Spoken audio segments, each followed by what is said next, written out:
Good evening. The regular scheduled City Council meeting for the City of San Dimas will come to order. Pursuant to the July 17, 2021 order from the County of Los Angeles Department of Public Health, face masks must be worn by all persons regardless of vaccination status while in the council chambers. There will be a designated area in the lobby to accommodate members of the public who do not wish to be seated in the council chambers and desire to remain masked and socially distanced regardless of the vaccination status.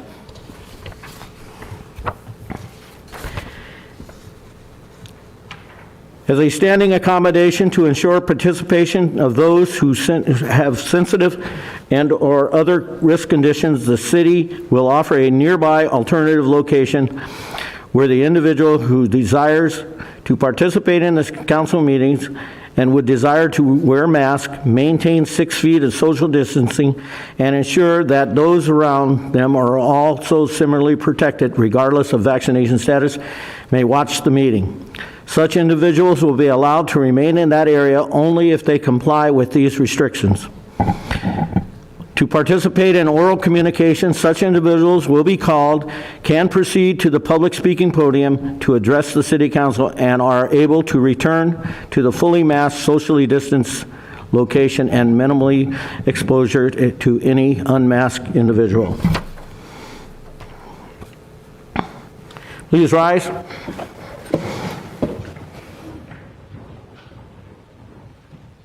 I pledge allegiance to the flag of the United States of America and to the republic for which it stands, one nation, under God, indivisible, with liberty and justice for all.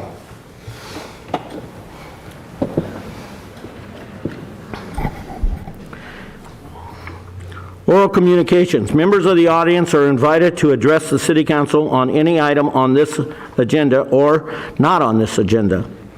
Public comments will not be taken during each individual agenda item except for public hearing items. Comments on the public hearing items will be heard when that item is scheduled for discussion. Under the provisions of the Brown Act, the legislative body is prohibited from engaging in discussion on any item not appearing on the posted agenda. However, your concerns may be referred to the staff or set for discussion at a later date. Each speaker will be limited to 3 minutes.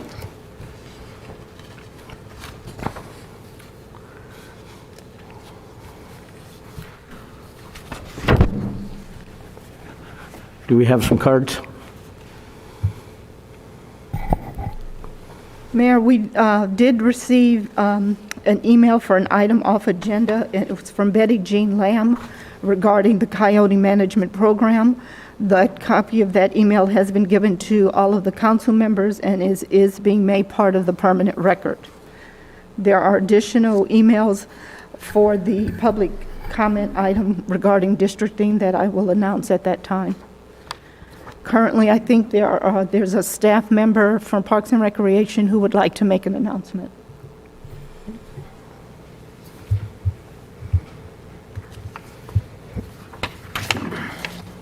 Good evening, Mr. Mayor, council members. I wanted to remind you and to announce that our annual Halloween Spooktacular event will be held on Friday, October 22nd and October 23rd on Saturday. Friday's events will start here at 5:30 at Civic Center Plaza with our pumpkin carving contest.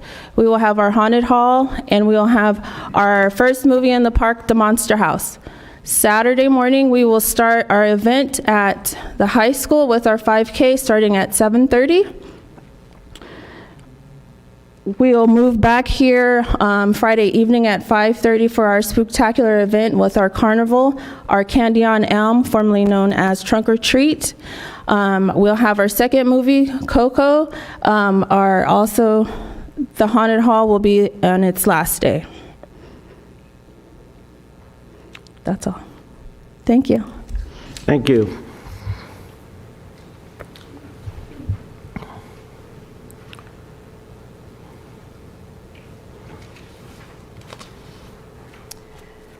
Mayor, the first speaker is David Estrada, speaking on the public hearing item for district-based elections. Okay, I understand we're not going to do that until the item is called. That's right, yes. That would be best, I think. Yes.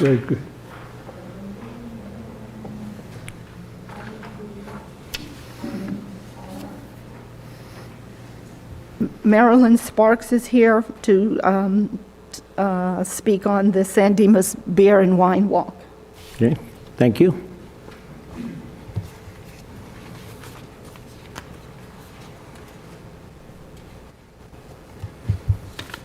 Hello, my name is Marilyn Sparks, Chairman of the San Dimas Chamber of Commerce. I think one of my last meetings that I attended, there was an earthquake, so fingers crossed. On Saturday, October 2nd, the San Dimas Chamber held its 5th annual wine and beer walk to a nearly sold-out crowd. We were thrilled that our community, along with many visitors from outside San Dimas, joined in a festive evening of local food and drink samplings while having the opportunity to check out the merchants in downtown San Dimas. This year was particularly challenging for our planning committee, not just because of a slow emergence from COVID-related restrictions, but Sylvia Melendez, the CEO of the San Dimas Chamber, was pitted against several planning obstacles. We would like to extend our sincere thanks to Los Angeles County Supervisor Catherine Barger, her team, and specifically to her field deputy, Vicki Paul. Ms. Paul intervened behind the scenes to make this event happen. Again, we thank Ms. Paul and Supervisor Barger for being an ongoing proponent of small business in LA County. In addition, we had helping hands from some local civic groups such as the San Dimas Masonic Lodge, some members of the San Dimas Rotary, and the San Dimas Senior Club. We would like to acknowledge the partnership with Captain Ash of the Los Angeles County Sheriff's Department. Their presence at our event allows for our attendees to enjoy the festivities, knowing that help is nearby if needed. The deputies did an awesome job, and our guests seemed to enjoy their interaction. We also enjoyed and very much appreciate the support of Mayor Bader, City Manager Chris Constantine, Assistant City Manager Brad McKinney, City Facilities Manager Brad Stewart, and Public Works Supervisor Esau Ramos, who helped manage the team for lighting, trash, and event logistics. Thank you to the city for being an ongoing champion for businesses, small and large, as we provide job opportunities and tax revenue to help make San Dimas a desirable place to work, shop, and live. Thank you. Thank you. The next speaker is Sean Cesaris speaking on SB 9 and SB 10. Good evening, City Council and members of the audience. So last meeting, I forgot to talk about the latest in SB 9 and SB 10. So here's my report. Hold on one second. AIDS Healthcare Foundation, parent organization to the Housing is a Human Right, is suing California Bill SB 10. SB 10 is another pro-gentrification bill that won't solve the housing affordability crisis and will only exacerbate it. The lawsuit is expected to go to court around March. Amicus briefs are welcomed. There has not been any other lawsuits filed to date. If you want to know more information about the lawsuit, you can go onto housingisahumanright.org. Some in the community have heard of the potential ballot initiative, Communities for Choice. Those of you who haven't, you can go onto Communities for as in FOR, choice.org to look at the initiative text or sign up. Toward the beginning of November, I will give a brief summary of the initiative and campaign to protect local control. That's all I had to report. Thank you. Thank you. Mayor, those are all the speaker cards that have been turned into the city clerk for items not on the agenda, unless there are any other members of the audience who want to speak. Is there anyone else in the audience who would like to speak on an item that is not on the agenda. Or an item that's on the agenda that's not a public hearing. Yeah, no, I'm sorry. For an item that's on the agenda, that's not a public hearing. Can you mention which are the public hearings so we know that? Jeff, you want to go ahead and do that? Sure. The items that we will be taking public comment on later during the item are the item number 1 public hearing, which is the districting item, and the number 2 public hearing, which is the drive-through restaurant, 1034 West Arrow Highway. Any other item that's on the agenda, the time to speak on that is now, or on any off-agenda items. All right. Got one more, it looks like. Got one more, it looks like.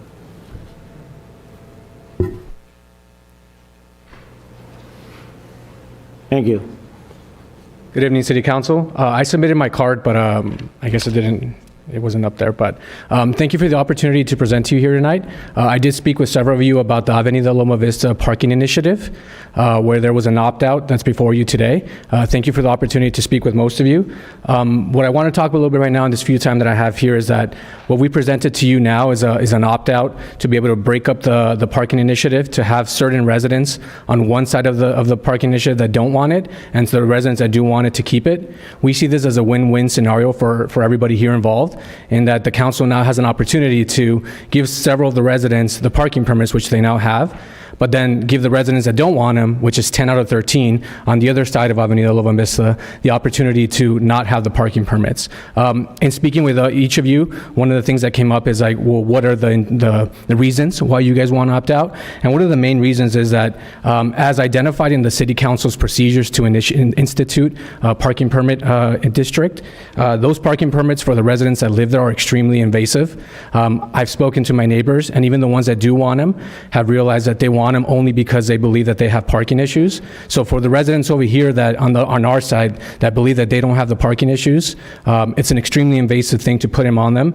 And as I spoke with many of you agree that having a government overreach, that it's not narrowly tailored and is not specific to the problem at issue, is not something that you want to do. So what we've done here is present you with an opportunity to break it up.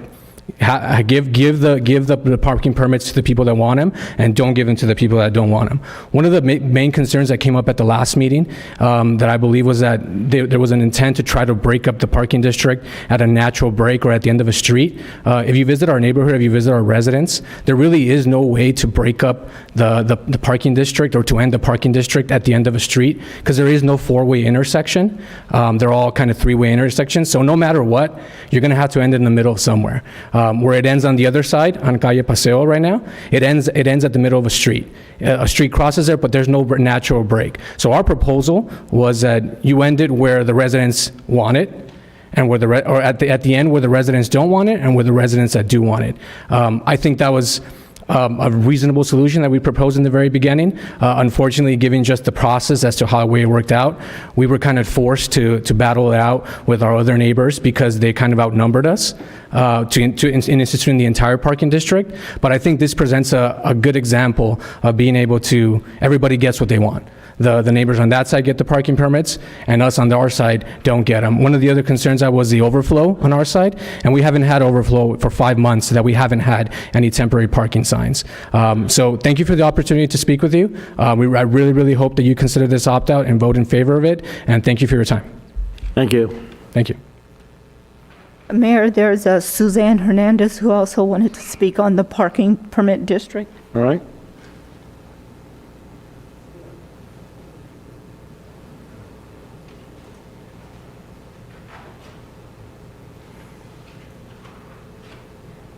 Good evening, Mayor, City Council members, and support team.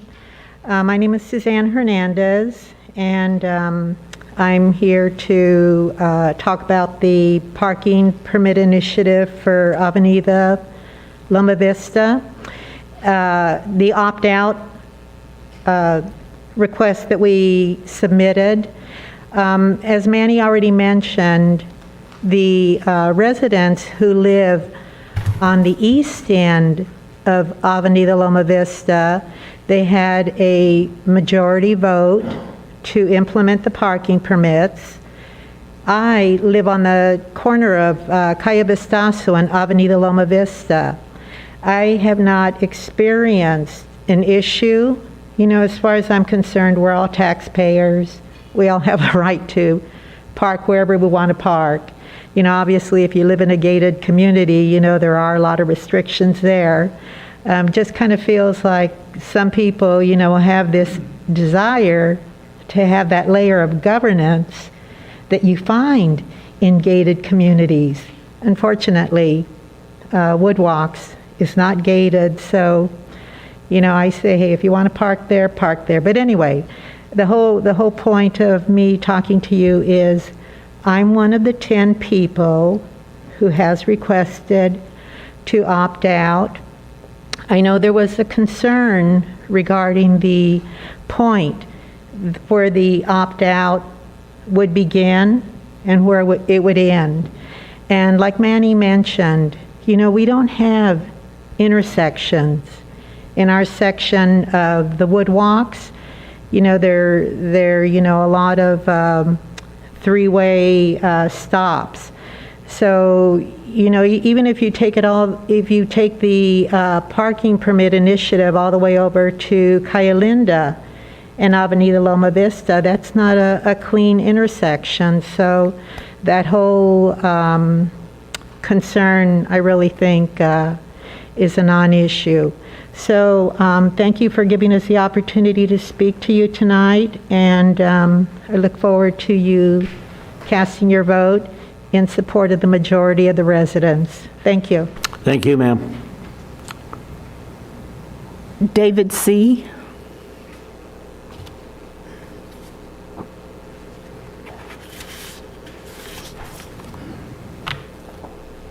Hello, council members. My wife and I moved to the Villa Verde Woodwalk community about a year ago, and we have not really seen any parking issues in the area.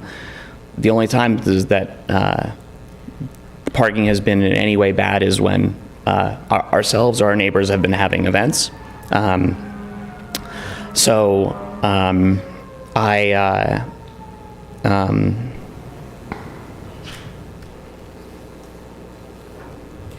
I just asked that the city council honor the requests for us to opt out, like Suzanne and Manny have already spoken about. Thank you for your time. Thank you, sir. Those are all the speaker cards that have been turned in, Mayor. Does anyone else have anything they'd like to say at this point? Okay, thank you. Consent calendar. All items on the consent calendar are considered to be routine and will then be enacted by one motion unless a member of the city council requests a separate discussion. Mr. Mayor, I'd like to ask that item 4, which is about the Coyote management plan and update, if we could have that done verbally, as there's a little bit of interest out there in the community on that. But I don't know if we want to pull it off. I'm definitely in favor of the staff recommendation to receive it, but I want a little bit more. I emailed staff this morning requesting it be pulled as well. Mr. Mayor, we'll pull it and discuss it after consideration of the consent calendar. Okay. Then I would move approval of all other items on the consent calendar. Second. All in favor? Aye. All opposed? Hearing none, the consent calendar passed. Staff, would you like to go ahead and talk about the Coyote management plan? I just want to say something about that first. I wanted to say, I think this report by Brad McKinney is excellent. You're not going to please everyone, and it's a very controversial issue. And I think there's some people that would like to just shoot all the coyotes, and then some people that don't want anything done whatsoever.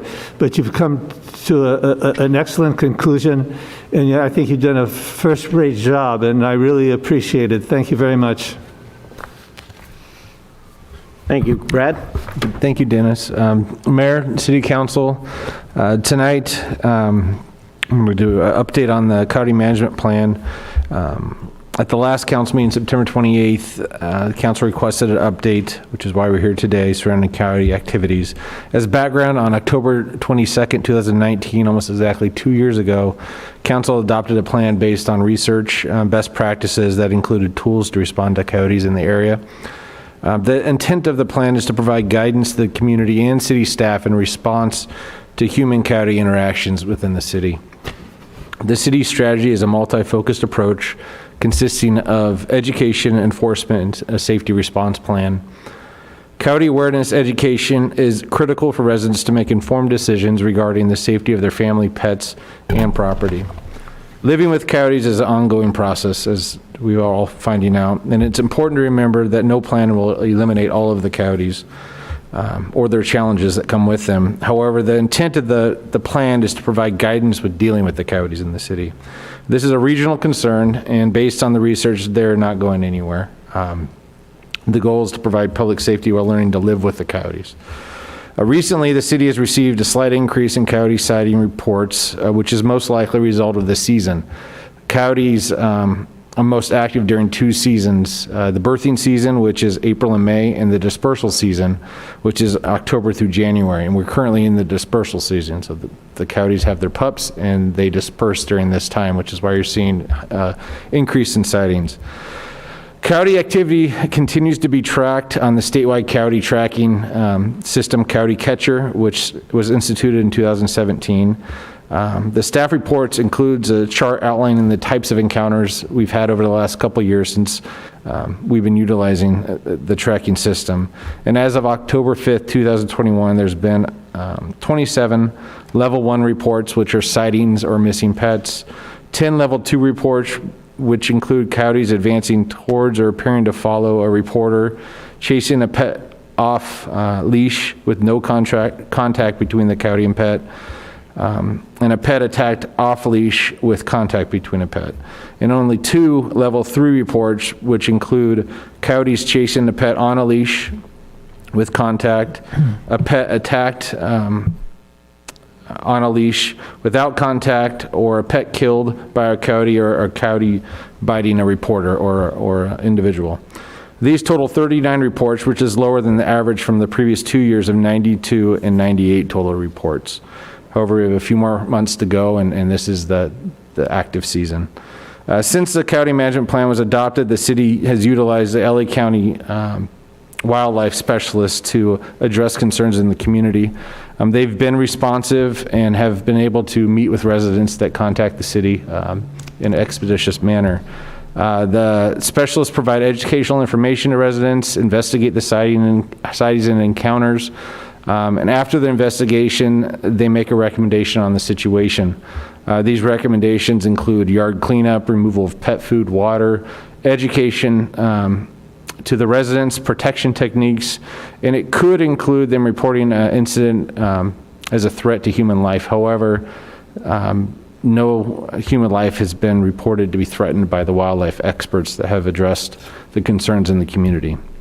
As staff confirmed with neighboring cities, Laverne, Claremont, Glendora, as well as nearby city of Walnut, that are all following the same educational approaches and utilizing the county resources. The city is working with the county to bring a wildlife watch program to neighborhoods experiencing concerns, such as we did get a resident more recently up in the Terrebonne area that has expressed concerns about coyotes right outside of his backyard. So we're bringing this wildlife watch program to those neighborhoods. We're working with them to establish this option, which uses trained volunteers that come into neighborhoods and offer assistance and training, as long as other support. I've also called the California Fish and Wildlife Law Enforcement Division just to put them on notice that we do have these concerns in our community. However, until there's a threat to human life, they don't take any action. With that, this concludes my report, and I'd be happy to answer any questions. I just, the resident on Terrebonne, I talked to him, and so I just wanted to, and not going to belabor this, and the policy is what it is. I think it's a pretty good policy. There's obviously times when the policy doesn't seem adequate to allay people's concerns. And so in this particular case, there's a couple pairs of coyotes that just seem to almost patrol the street daily, and they're lying in people's front yards, and you chase them off, they'll go to another part of your yard and maybe to the neighbors. But I just wanted to be clear with a specific example where this lies on our level. And I know, Brad, you've talked to this resident, but so this resident is a grandfather, and he has a 2-year-old grandson.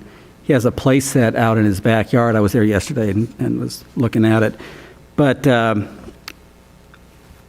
coyote, probably one of these pairs of coyotes, but just one coyote, was in the backyard, so had gotten over the wall and was in a planting area along the perimeter of the property.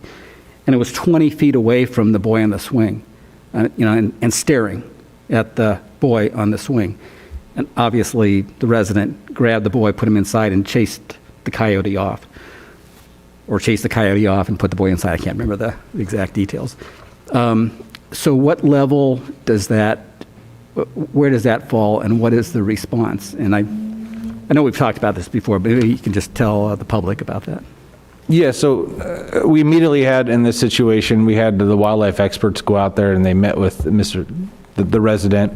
The coyote didn't approach or attack a human or a pet. The wildlife did go out there, and they did deem that there was no threat to human life in this situation, and they provided education.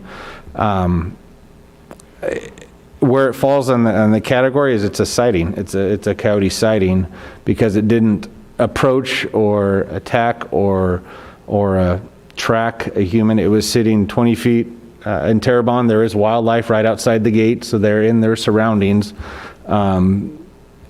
And the importance of having I'm not a coyote expert by any means, having the wildlife experts go out there because they can assess the situation and see if it does deem going to another step to protect human life. And in this case, this wouldn't fall in that category based on their assessment.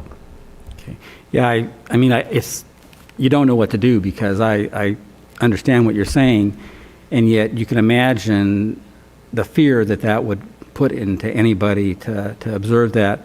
And so I bring it up as just an example of how people are feeling about things. And one important thing the coyotes do carry the weight of a gopher on being protected species. So the LA County experts and the California Fish and Wildlife do support property owners having the right to protect their property however they so choose to do that. For the city to take a step in protecting or taking that next step to trapping coyotes or moving into that realm, we would need the experts to tell us that that's justified to be able to move into that step, and we haven't had that report back to us yet. But property owners can protect their property however they see fit to. So I just want to get that out there.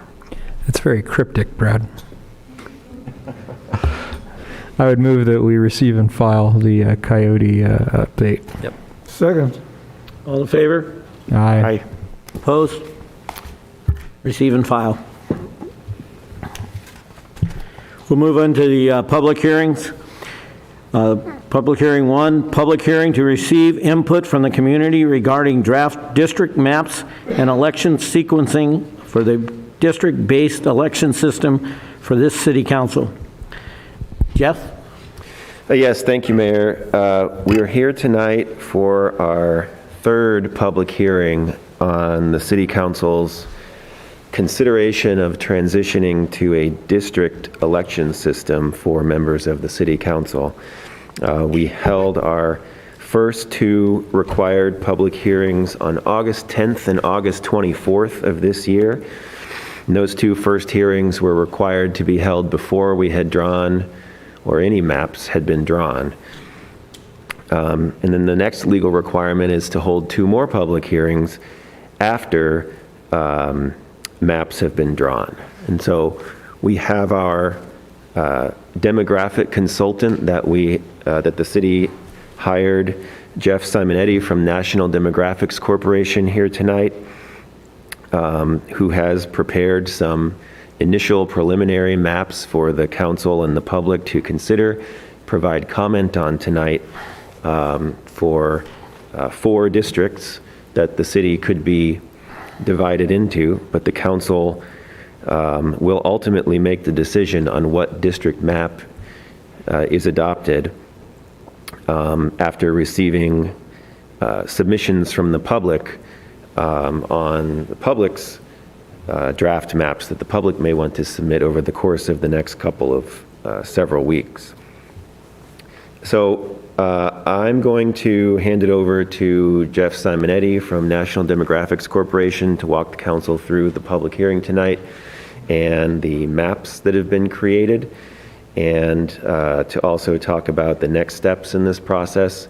I will be available for any legal questions that come up on this matter, so I'll throw it over to Mr. Simonetti. Good evening, Mayor and members of the council. My name is Jeff Simonetti. I'm with the National Demographics Corporation. Again, appreciate the opportunity to speak with you this evening and walk through the demographic process for the districting. So just one logistical item before we begin. We're going to walk through a presentation to talk a little bit about and do a quick review on why we're considering the transition from at-large district to by-district elections. We'll talk about the project timelines, and then what we'll do is the software that has the draft maps, so I can show you in more specific detail, is on my computer. So we'll just need just a quick minute to transition so I can go and put that on and show you the more detailed on the maps. So, as we discussed at the last 2 hearings, we are currently, the city of San Dimas is in an at-large system, which means that each member of the public would be able to vote for a specific council member. And we will be switching to what's called a by-district election, which would split up the city into 4 districts, and the mayor would remain at large. And the specific reason why we're doing this is that the California Voting Rights Act was specifically written to encourage by-district elections. So we talked about this the last time, and we talked about the factual tests related to this. But here's the most important thing related to this is that there's a specific legal position that says liability is now determined only by the presence of racially polarized voting, and it encourages having that districts move towards that. So there are a couple of key main points and rules and goals that are associated with moving towards districting. The first one we look at are the federal laws, and that particularly pertains to the Federal Voting Rights Act, and there's 2 main components here. There can be no racial gerrymandering, and each district has to have generally equal population. And when you'll see on the sample maps that we've put together, the populations, you'll see that the variation from the largest district to the smallest district is under 10%. The second set of criteria is in the middle, in that orange colored, and that's what we call the California criteria for cities. And that specifically pertains to Assembly Bill 849, which was passed in 2019. And it puts rank order for the criteria that need to be followed in terms of drawing your districts. So first, the districts have to be geographically contiguous. They have to have undivided neighborhoods and communities of interest, and we talked about that the last time. Those are the socioeconomic and geographic areas that should be kept together. And they could be something that have a similar economic or social policy, or they could have an area that is similarly impacted by city or county policies. The districts also have to have easily identifiable boundaries, and they have to be compact. And when I say compact, that means they do not bypass one group of people to get to a more distant group of people. And as a universal prohibition, the districts shall not favor or discriminate against a particular political party. Finally, in terms of the other traditional redistricting principles, we can take into consideration if there's going to be potential future population growth and underfill a district if you know that there's going to be significant growth in one area. So we talked a little bit about this the last time and wanted to review. We had a question related to what is racial gerrymandering. And so the definition in relation to that is district lines that are drawn to prevent protected class voters from electing their preferred candidates violate the Federal Voting Rights Act. And when a race or ethnicity is the predominant factor when drawing lines, that also constitutes an illegally racially gerrymandered map. When we talk about protected classes, that is a racial or ethnic group that has faced voter disenfranchisement in the past. So here are some of the key demographic data associated with the city. Your population is approximately 33,000 now, and you can see what your citizen voting age population numbers are. Can I stop you really quick right there?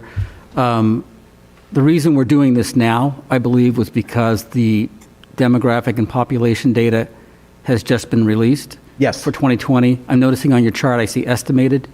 Do you have the real numbers? Yes, and I'll show you those when we get to the maps. Thank you. Yes. So in terms of your citizen voting age population, here, again, this is something that we considered when we drew the maps. There is some concentration of Latino citizen voting age population within the center part of the city, particularly in the downtown area. And we took consideration to make sure that those areas, particularly in the greenish and orange colors, which show higher concentrations of Latino citizen voting age population, we tried to keep those areas together. We also have show the Asian American citizen voting age population.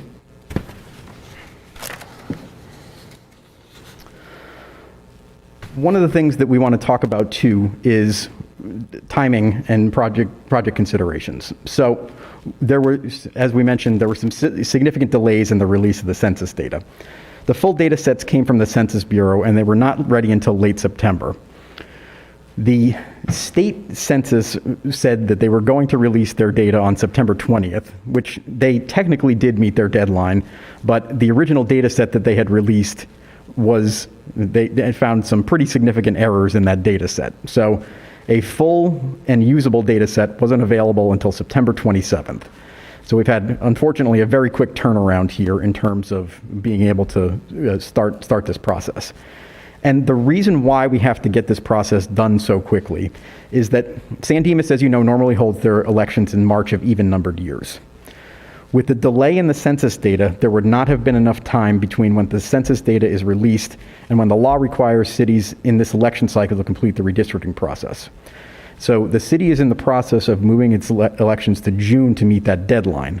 However, even in the June elections, we have a no later than December 9th of 2021 deadline to submit an approved map to the Los Angeles County Registrar of Voters for approval.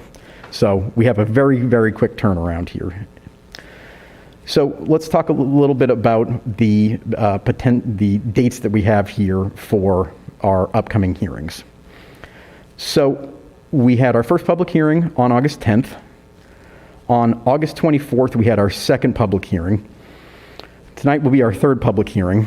And I know there was a question about when the mapping software will be released to the public.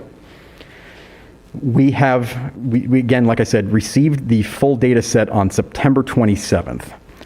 We have submitted that to our mapping software it's called District R is what we're going to be using. And we are pushing them as hard as they can to get that software up online so that the citizens can start drawing districts. We'll be having a community workshop on October 20th, and then we are proposing a fourth hearing on October 26th. We'll publish those revised maps, and those will be 7 days prior to adoption. And then your hearing and ordinance to introduction for council to adopt the district map will be on November 9th. And there will be the final hearing on November 23rd. And that will give us a little bit of time, like I said, before the December 9th of 2021 deadline. So with this, I'll stop. Are there any questions regarding to the presentation? And then we'll transition over and we can start talking about the draft maps.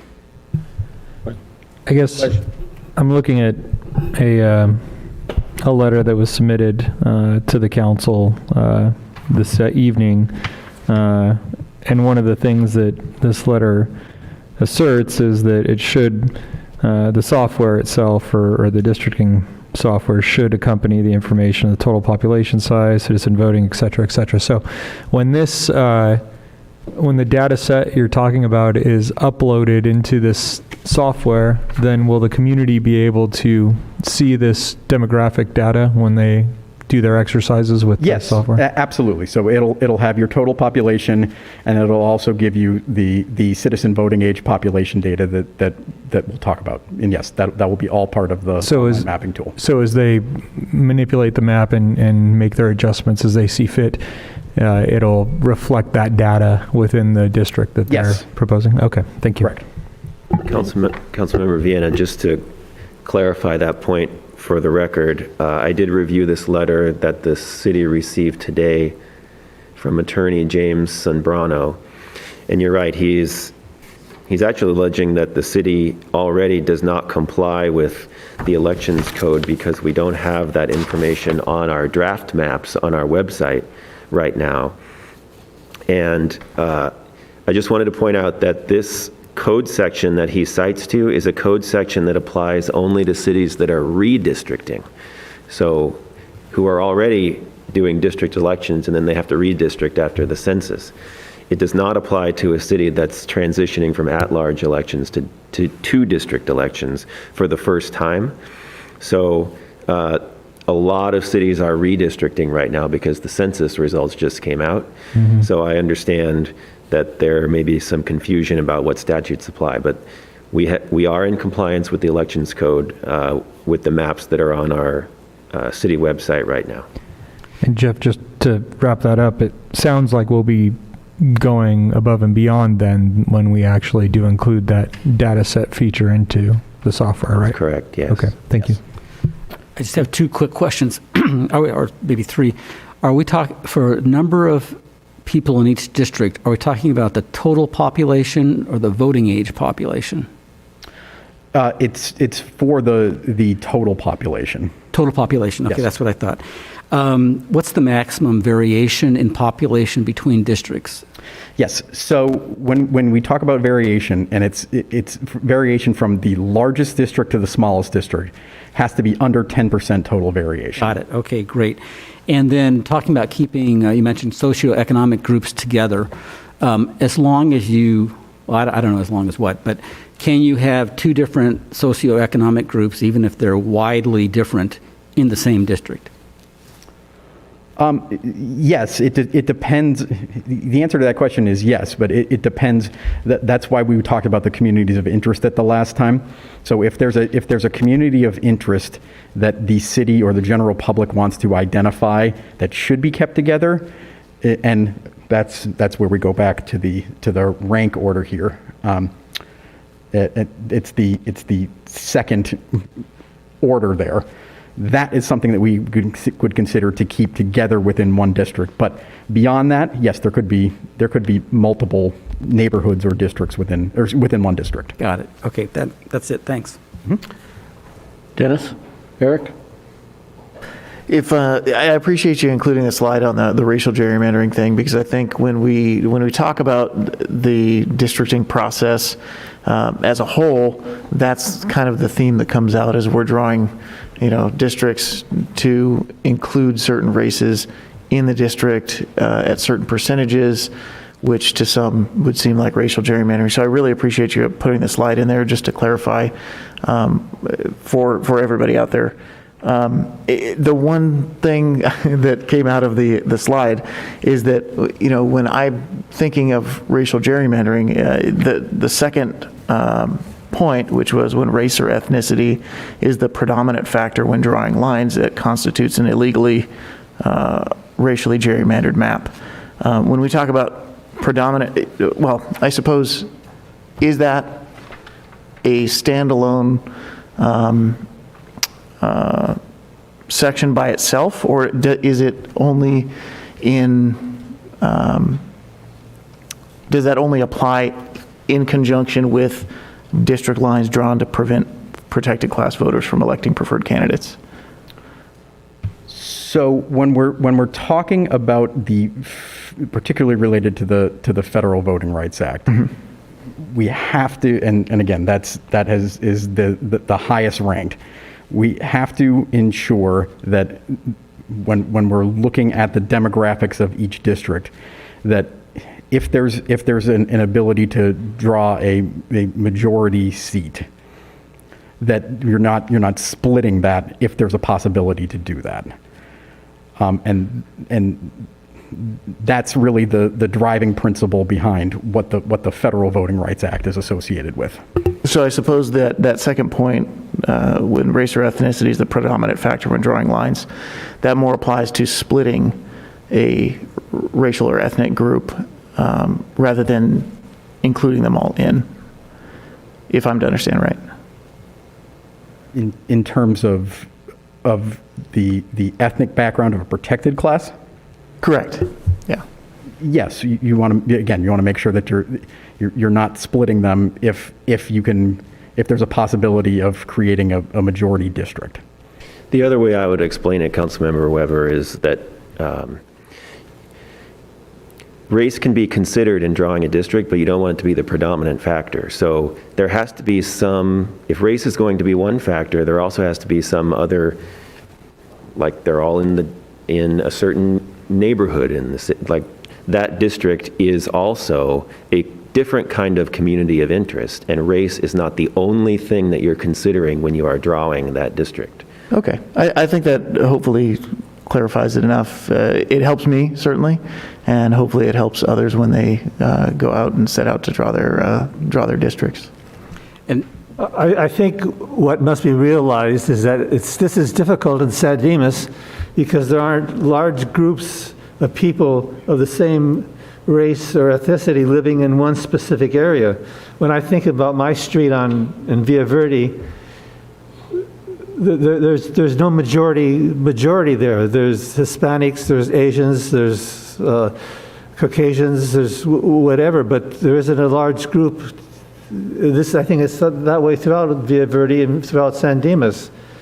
And so you don't have a section of town that's 80% of one race or ethnicity like you would maybe in some other communities. I think that's a serious problem if you're trying to help minority people get elected to office. I'll say that, looking at your map, and the community I live in, I know I'm the minority where I live, 100%. I have a very strong Asian community that lives in my community, and it's reflected on your map. And I do know when you look at that, which is right down on Commercial Street, so it's that little square right in the middle, right there. And so I'm happy to see that, because I think in like that area specifically, and I think west, was it the Latino community on that next slide, I think the focus on like Nubia Street, and the folks, my neighbors that I know that kind of live up and north there, I understand where the density appears to be, but I think that you're right, Dennis, that when you go Villa Verde, when you go north and south in town, I don't think it's as diverse as it is in the downtown area, and I think that plays into the issues of socioeconomics and other things that are occurring, and property value. A lot of factors play into this. Well, I'm certainly a minority in my neighborhood. There's no question. You're one in a million, Dennis. as long as we're talking about race and ethnicity, news reports have said that in this particular census, the percentage of people who said they were of combined ethnicities is really high this year. I think it was like 20% of the respondents were of a mixed ethnicity.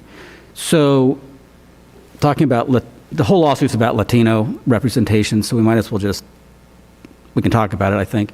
So are these maps and the demographics, is somebody Latino if they're mixed but part is Latino? Yes. Yes, okay, so that's interesting. So that's a good thing, because there's going to be a lot more Latinos actually then in terms of this than there would have been in previous years, the way they're measuring it. The second question was about gerrymandering, and so gerrymandering is typically where districts look kind of funny because you've drawn them to include or exclude different groups or whatever. It's not all racial, but it's whatever you wanted to do to draw them to somebody's advantage or whatever the reason was. Eric asked questions you answered about not splitting groups, like a group that might typically belong together. What about reaching out and drawing a district in a shape to include more of one group or another in that shape? And let's just say Latino representation. If you want to ensure that Latino representation is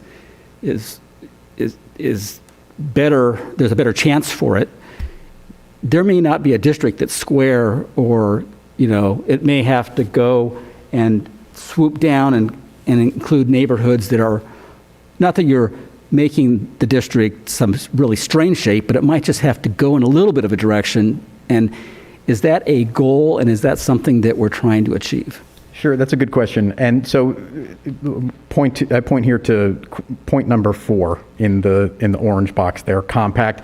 It's exactly what you're talking about. And the definition of compactness is a compact district is one that does not bypass one group of people to get to a more distant group of people. And that is one of the rank ordered criteria that we have in AB 849.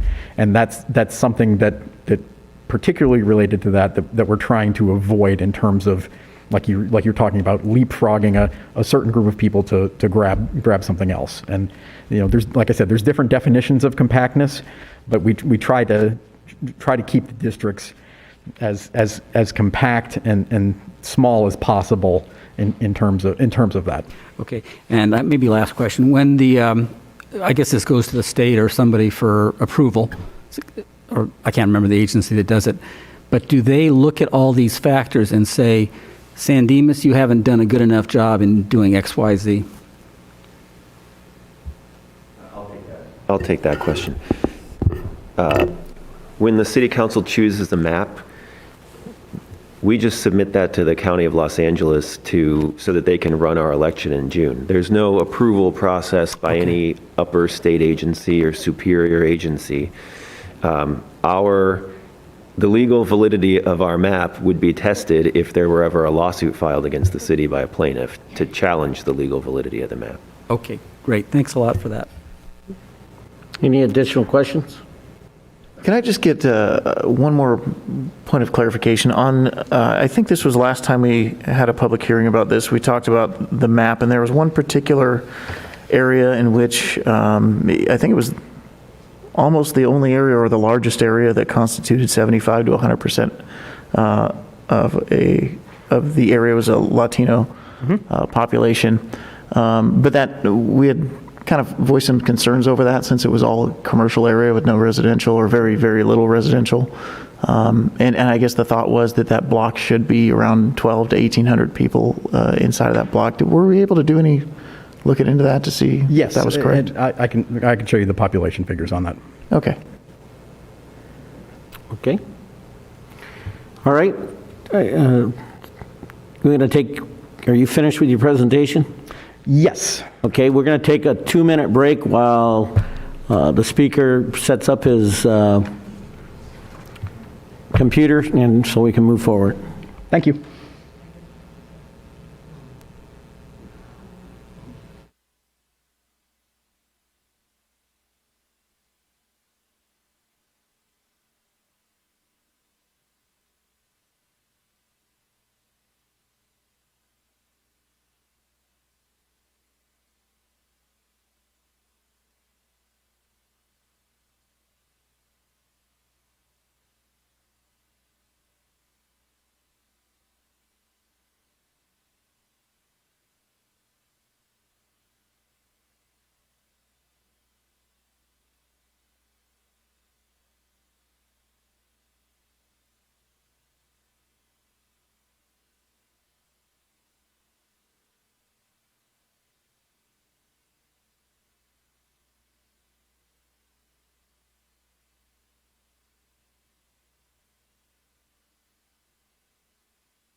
Let's come back to order, please.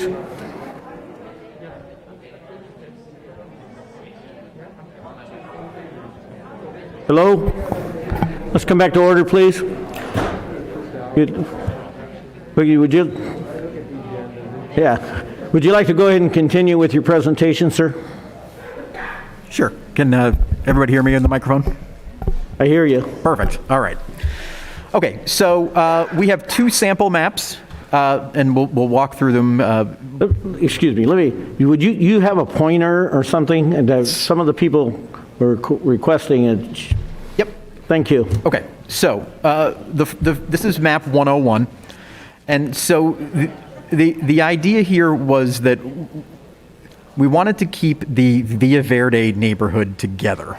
Okay, and there were two potential ways of doing that to make these population balanced. So, and I'll zoom in on the districts here shortly, but the important thing to remember here is that you'll see under the districts here, so you'll see the district number, and then you'll see a percentage that is next to it. Okay. What that means is that is the percentage either above or below if you take the total population of the city and divide by 4. Okay, so that's what if you had 4 absolutely perfectly sized districts, that would be your population deviation. That's the percentage that they're either off of or above or below that ideal.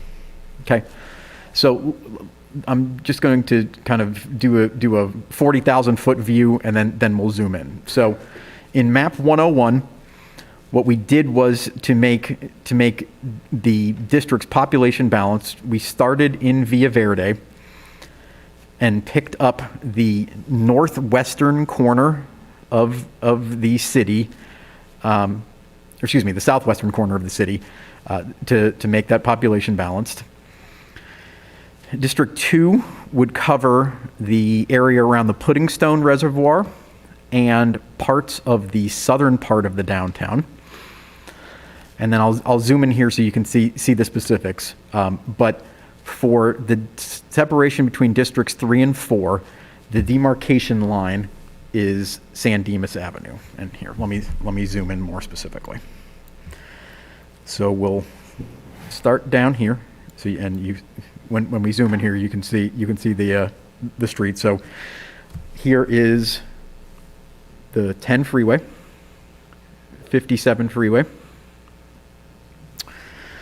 and then you'll see that this is the county unincorporated pocket just north of Villa Verde, and we collected the communities just to the west and north of there. District 2, as I mentioned, has the Pudding Stone Reservoir and the communities to the north and slightly to the west of that.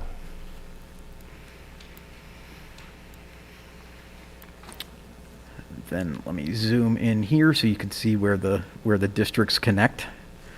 So the demarcating line here between the districts 2, 3, and 4 are Avenida Avenue and San Dimas Avenue.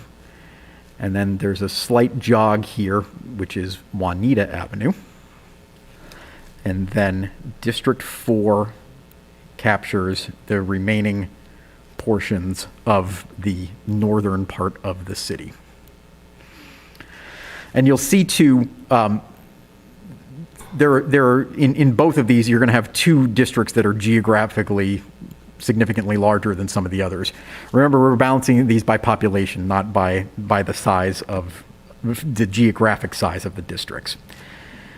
And so this is going to, sorry that this is small, but I can read off, I'll read off these numbers, and then if it's the direction of council and staff, we can post these online. We'd be happy to do that. So District 1 has a population of 8975. District 2 has a population of 8493. District 3 has a population of 8928. And District 4 has a population of 8624. So do you want to ask questions about this map, or do you want me to show map 102 and then we can ask questions?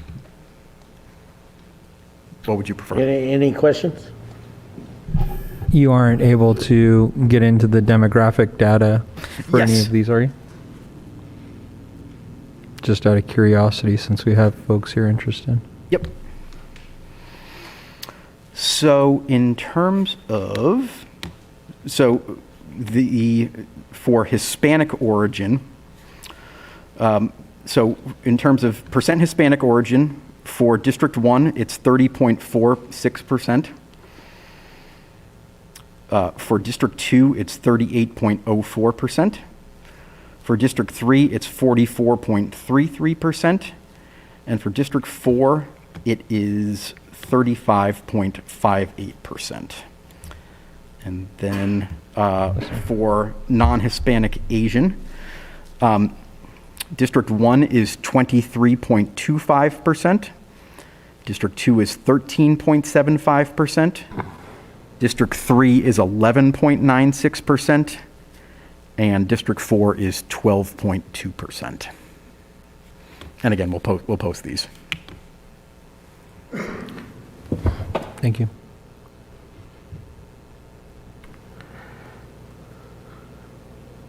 And so, and one of the things that we also need to talk about too is the proposed election sequencing. And the election sequencing is going to be the same for both proposed maps. So in 2022, districts 2, 4, and the mayor, which will remain at large, will be up for election. And in 2024, districts 1 and 3. So 2 and 4, so the 2 is the blue, 4 is the green. Those would be up in 2022. And in 2024, it would be 1 and 3, which is the yellow district and the red district.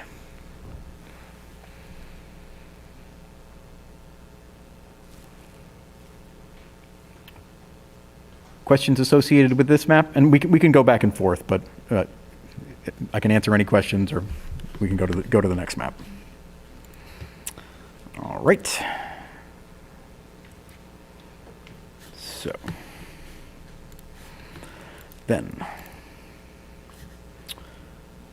here's Plan 102.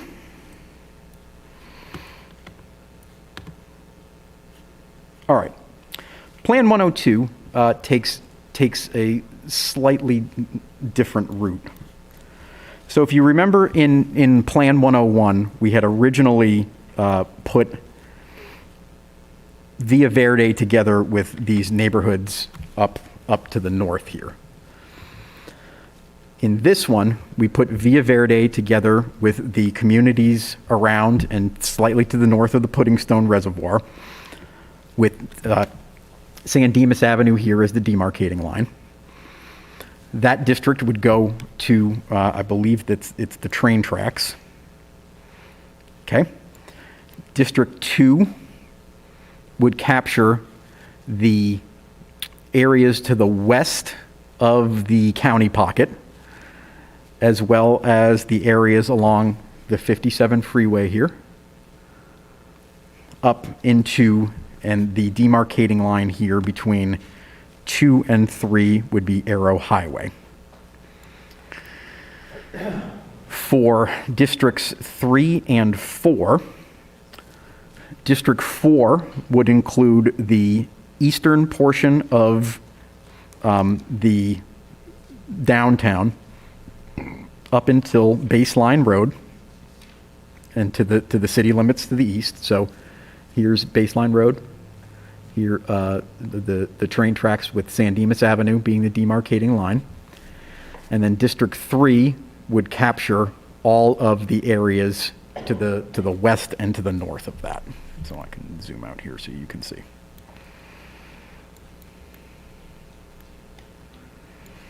Okay. And the sequencing would be the same. So for 2022, it would be the yellow district, which is District 2, the red district, which is District 4, and the mayor. And for 2024, it would be 1 and 3, which is the blue district and the green district. In terms of demographics here, so District 1 has a population of 8,938. District 2 has a population of 9,039. District 3 has a population of 8,610. And District 4 has a population of 8,433. The percentages for Hispanic origin, District 1 is 29.95%. District 2 is 39%. District 3 is 40.16%. And District 4 is 39.5%. There's a question regarding the Asian population. So Asian population in District 1 is 22.35%. District 2 is 14.6%. District 3 is 11.03%. And District 4 is 13.15%. You know, I know you said you were going to post this on the city's website, but I do want to say that it would have been much better if we were able to have put this up where people could actually see it, because they're hearing numbers that don't mean anything, okay? It's like, I'm not sure where we're going. I mean, I see all of this stuff. It looks like a mumble-jumble mess. So I just think that we should have done something better towards letting people be able to see. If these folks can't see it, who's going to be able to see it at home? It's just not working. So that's just my opinion. Not at all.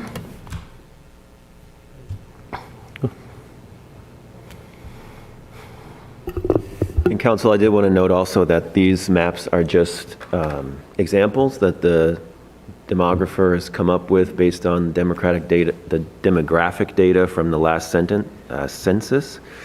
And over the course of the next couple weeks, the public will have the opportunity to submit their own maps to the council that you will all consider at a future public hearing on this. So we will hopefully have several more maps to consider down the line in the next several weeks. And the council will ultimately make the decision.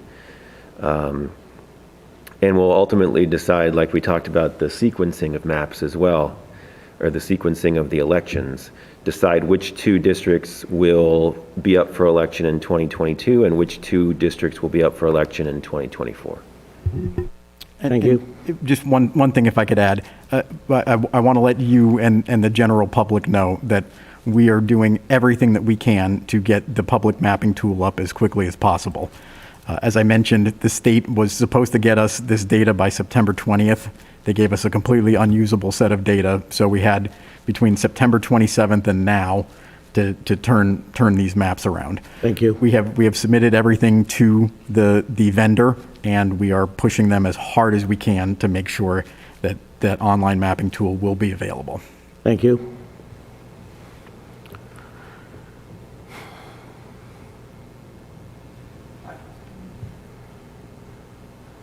I wasn't going to say anything, but I find that unacceptable. I mean, I just retired from a really long career in IT, and importing data sets, if you know the format that it was going to be in or it's from some previous format, and even if it was brand new, that vendor should have had the file layout and the ability to import it overnight. So unless they're entering something manually, which would also be unacceptable, I don't know what the holdup is.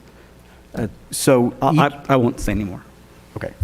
So each one of the cities has its own data set that has to get submitted to the vendor. And it, like I said, it's something that we are working on as quickly as we can. And there's a you understand the timeline that we're under here. So we're working as quickly as we can to get that done. So this is a public hearing, Mayor, so if the council does not have any more questions, then we finished, sir? can take public comment. Yes.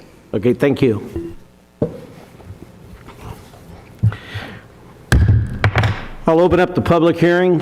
Do we have any speaker cards that, or emails that, and then we'll go to speaker cards, and then we'll open it up for anyone who else wants to come up and speak. Mayor, we did receive 2 emails on this subject matter. One was from Betty Jean Lamb. She submitted comments regarding both maps. We received an email from David Estrada that had a letter attached, and Mr. Estrada is here in the audience. Both emails were copied and given to council and will be made part of the permanent record. Okay. The first speaker will be Mr. David Estrada on this subject of district-based elections. Before Mr. Estrada speaks, I would like to just make sure that everyone understands this is a public hearing.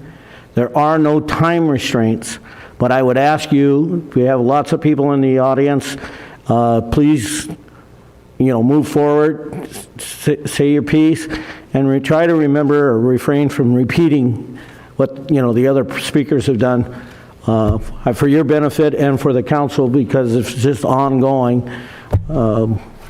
So, Mr. Estrada, go ahead, sir. Good evening, Mr. Mayor, members of the council. It's certainly good to see you all in person for the first time in a long time. I'm here to encourage you to continue on the path forward. We're like 3/4 of the way done towards going into voter districts. And so I think you're doing a good job. But I think we can show some improvement and do better. But listen, I really congratulate you for getting us this far and getting us towards voting districts. Just a little bit of background. At-large voting is a holdover from outdated voting formats that had always or had the adverse impact on disenfranchising communities of color. San Dimas is doing the right thing. I'm looking forward to reviewing all the data sets that your demographer is using. I'd certainly like the opportunity to be able to manipulate the maps exactly the way he did here. So the maps that I got in the mail or the email they weren't very clear, but I'd like to be able to do that. I hope we can do that. I want to acknowledge some of the folks that are here with tonight. The LULAC, who is the League of United Latino Citizens, a 90-year organization, have sent representatives here today. I don't know that they're going to be speaking. I wanted to acknowledge them.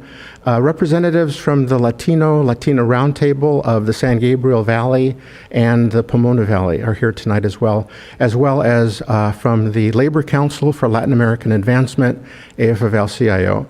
So I want to thank you so much. I want to give a special shout out to my friend Dennis for all of your years of service, Mr. Bertone. Thank you so much. That's all. Thank you.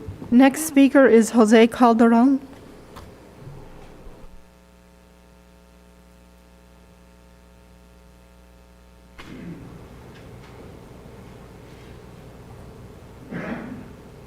Yes, my name is Jose Calderon. I'm the president of the Latino Roundtable. I'm also an emeritus professor in sociology and Chicano Latino studies at Pitzer College. My wife and I, who is here, and my family have lived in San Dimas for 17 years. And I'd just like to relate one little story. It's a little story. That I was involved in. Believe it or not, the LA County supervisors were historically white. Never in the history had they, in a city or a county that had majority minority, had you elected a person of color representative. And in fact, I wrote an article about this in terms of what it took. So MALDEF had to take the county to court because historically what had been used as an argument as to why you couldn't elect a Latino was, well, they don't speak English. Well, they are, a collective people, familiar people, and they're not competitive. Well, they're immigrant, they're undocumented, and they don't vote. And that's why they're not elected. Well, MALDEF took it to court and were able to prove that historically, the white county supervisors had systematically and consciously gerrymandered districts in such a way as to divide the Latino population so that they could never have enough votes to be able to elect anyone. Well, when the courts decided that, what happened is districts developed. And you had for the first time, that's what they used to say, oh, and Latinos don't run. And now you had about 7 who ran. And of course, Gloria Molina was the first woman ever elected. I urge you to look at the pictures here and how many women in San Dimas. I think there's one. I don't think there's one person of color up there. And the vote, if you look at the voter turnout, was the largest ever in history of Latinos, which proved that theory of why they didn't vote wrong. And so I think we're facing the same situation, not only in this city, but nearby cities, in cities that have a history of being built, the economy built from citrus workers. Although, there are beginning to be books that are coming out, Matt Garcia's book, Juan de Lara's book. There's another book written by one of my students. They're now looking at the history of the citrus workers themselves and how they were systematically, literally excluded from history. Now, I know San Dimas, we really play up the indigenous. Today is Indigenous Day, and I thank you for that. But there's not much here in terms of, and we have a warehouse. I know there's been a whole struggle. We've often played up the companies, but we don't bring out the history of, there's even a little barrio here in San Dimas, little concentration, and you'll find there, I've found some of the workers, some of the families who were from generations of the original workers. And you know what they told me? An 88-year-old woman told me, they've left out our history. That's what she said. In this city, she told me that. So let me just say a few words. I do want you to relate to that, and I do commend you for steps that you are considering transitioning from at-large to district elections. So I want you to respond tonight what you mean by considering, and also whether there is the possibility that you will not move toward districts, and that may be a reason also why there's a real argument as to what is being proposed by the demographer. Now, I live in a neighborhood. By the way, those 17 years in San Dimas, my wife knows, and Jim's my competition over there. He always leads. I've run in every 5K in San Dimas. I thank you for that. I always place in my age group. My wife says because there's nobody left in my age group, but which is a possibility. But I thank you for that. But anyway, our neighborhood is a suburban our neighborhood is very mixed. The demographics have changed. So that's why it's so important. The 2020 is so important. And I agree with you. I saw the 2010. I was actually part of the 2010. And you can go online on the 2010, and it gives you the figures of ethnic groups, including white, which you didn't even talk about tonight, in every census tract. You can go block by block and literally see the percentages of the ethnic groups. What it also allows you to do is to move it around, which was a request of how you can move it around and draw your maps based on knowing the tracks block by block. Well, we haven't seen any of that tonight, or even the possibility of being able to do that. Now, I live in a neighborhood surrounded by diversity. Next door, a Latino family lives next to us. Across the street, they just moved, right, Rose? A mixed family. They moved from Monterey Park. Latino and Asian, married couple with children who are Latino and Asian. On the corner is a family from the Middle East. 2 doors down is an African-American family. And the African-American kids and the Latino kids and the white kids play together every day after school. Right next to us is an immigrant family, originally from Mexico. And then just directly that way is a family who gets up in the morning and does exercises. And I know the neighbors, some neighbors don't like it. They do their Chinese exercises. It's an entirely Chinese family. Why I point that out is that San Dimas and these cities have changed dramatically. And there is an enclave of Latino families, as I said, in the southern part of the city, with generations who go back to farm laborers of the citrus industry. I urge the City Council then to take into consideration the changing demographics in this region, to not gerrymander the way those county supervisors did in the past, to make sure that my election is ensured in this, which is very possible, but rather really take into consideration the changing demographics and be ethical, above board, honest, with integrity, and draw maps that may not necessarily result in your election the next time around. So I really want to push for keeping the diversity intact, and I want to urge the City Council then to do everything possible to facilitate the process of involving our diverse communities. Now, you know, I really have a question about how can you have 2 hearings and now a 3rd hearing when it's all about drawing maps and knowing the percentages of the tracts, the census tracts, in order to draw those maps.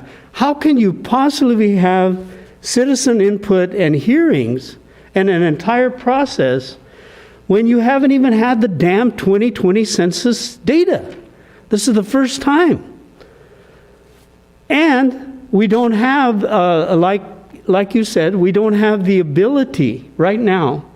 See, I thought 7 days, and I was looking because we were told, right, David? We were told 7 days before this hearing, we would have these maps online.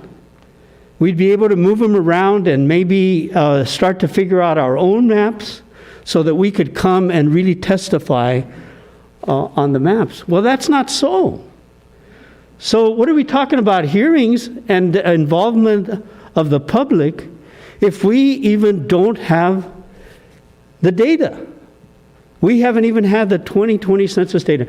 So I do want to ensure tonight, and I did ask you, and he said after tonight they will ensure, and I want to make sure of this, that those maps are going to be online so we can really look at them, so that we have the capacity then to look at what are the demographics, what are the figures, and so that we can do what you're saying you want to do in the next hearing, which is, or it's not going to happen, which is that, hey, we're going to have some alternative maps, the residents are going to have a voice, they're going to be knowledgeable, they're going to be educated, and they can come here and present maps that are based not on 2010, which that's all I had to work with, to tell you the truth, but working on 2020.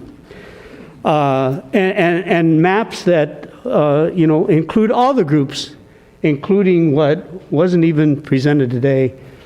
What is the white population in the city, and where are they located? We need a specific date of the release of this data tonight, so that we can work on these maps and we can come back. It is my understanding that tonight, according to the timeline, that was supposed to happen, but it was supposed to happen in such a way then that I could, rather than talking in generalities here, I could come and really analyze the maps and then begin to present to you what I think should be the maps. Hopefully with the workshop, and I'm hoping the City Council will keep the workshop, that you keep the timelines, and that at the next hearing, we will have a rich hearing, and that we're able to come back with alternative maps, and we can go back and forth in terms of how we might do that.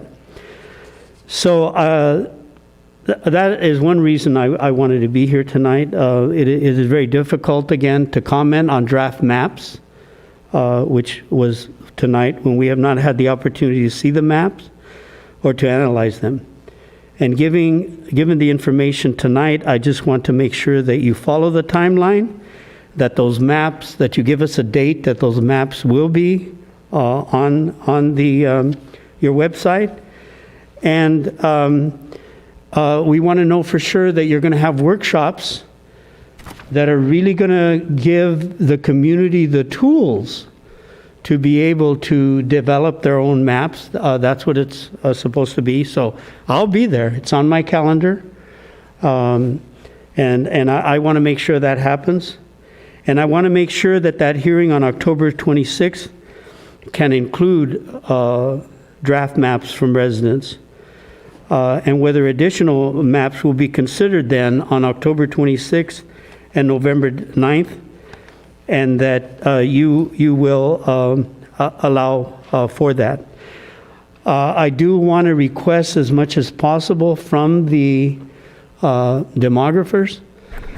If you look at the 2010, you just go in there and you can move the maps around. You can manipulate, and you know the percentages by every tract, every census tract, every block.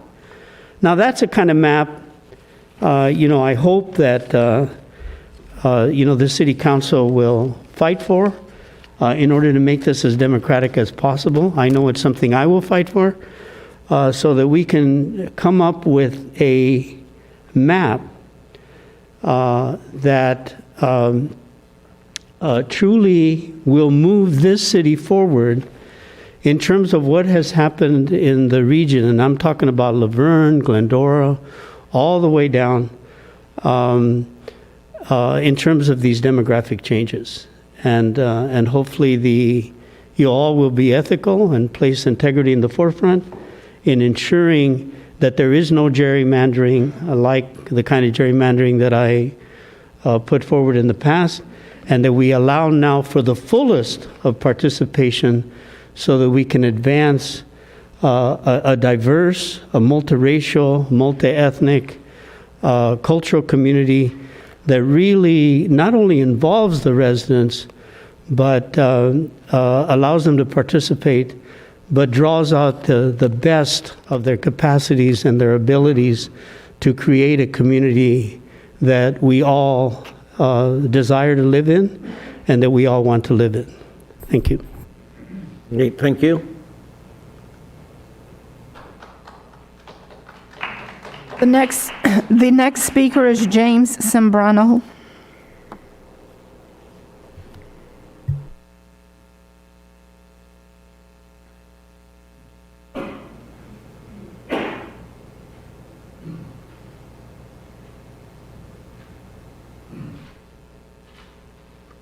Good evening, City Council members and Mr. Mayor. First of all, as an attorney, I have to take issue with some things that were said earlier. As you recall, your demographer, when he put up on this on the screen, main points from the Federal Voting Rights Act and the California Voting Rights Act. Number one, under the Voting Rights Act of California, was that it is to encourage cities to go and counties to go from at-large to district voting. So the argument that it does not apply to, it only applies to redistricting and not to initial districting for at-large cities is a specious argument. No case law or the statute does not make any distinction between redistricting and initial districting. In fact, the subchapter of the Voting Rights, or the Fair Map Act of the Voting Rights Act, comes under the heading of reapportionment, so that includes everything. And also just the fact that the city has at-large voting at this point, that is a district. The district is the city boundaries. So by dividing it into 4 districts, that comes under the definition of redistricting. So I just wanted to make that point. I also wanted to address the issue of people that are not computer literate or have skills. People have been trying to draw maps since we started this process in August. So you have maybe hundreds of people out there that have been drawing maps, and now they're basically invalid because they don't have the 2020 census data. So I think it would behoove the city to put out the word to those people that any maps drawn up to this point are invalid until they can get that latest data. And as far as the timeline, I noticed that the timeline said that on November 29th, there will be another hearing if necessary. So I think based upon the fact that people have been without the data that they're required to have would make it incumbent that it is necessary, and that would be a remedy to not having the data up to this point. So I would urge the city to do that. And I do applaud the city for admitting that they did not have the 2020 census data and that you are making a good faith effort to try to deal with that equitably. Thank you. Thank you, sir. Mayor, those are all the speaker cards that have been turned in. Okay. Is there anyone else who'd like to address the council concerning this matter? Okay, ma'am?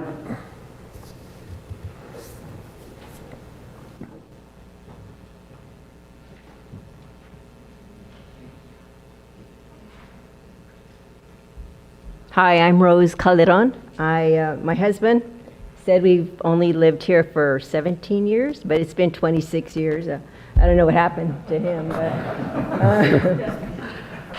but it's been 26 years. We love San Dimas. I feel very safe here. I'm happy to be here. But I do, comments have been made tonight by both the City Council and I believe one other person in the audience about the, sorry, I didn't want to touch this, but I guess I'm going to touch it. About the diversity of your neighborhoods. And yes, we have a lot of diversity, but when we look at the City Council, we don't have diversity. We haven't had diversity in this city. At times I feel like I am a second-class citizen here because I don't see people who look like me up there. I did know the one female. I worked with her. She was a Superior Court employee as well as I was. So I knew her. But that's as close as I got to feeling that I was being represented here in this community. I am a little disappointed about tonight that the data wasn't available to us in the community. I know we have been talking about this map and waiting for the data, the 2020 data, so we can start looking at what's fair, how we can be included. And mind you, I do feel concerned that maybe we are not going to be looked at fairly, because I'm looking at who has been representing us. Not you as personally. I'm just looking at you as you don't look like me. There's not a person who looks like me. There's not a female here that I could go and talk to who I could feel comfortable raising concerns that I have. So this redistricting is really important to me, and I would love to see someone of color, someone who doesn't represent, well, I shouldn't say that, someone who represents who I am and who my community that I live in is. Thank you. Thank you.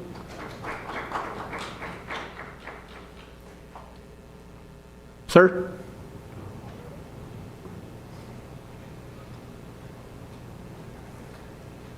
Good evening, Mayor and members of the City Council. I actually had just a few questions I was hoping you could answer during the time that you're able to respond.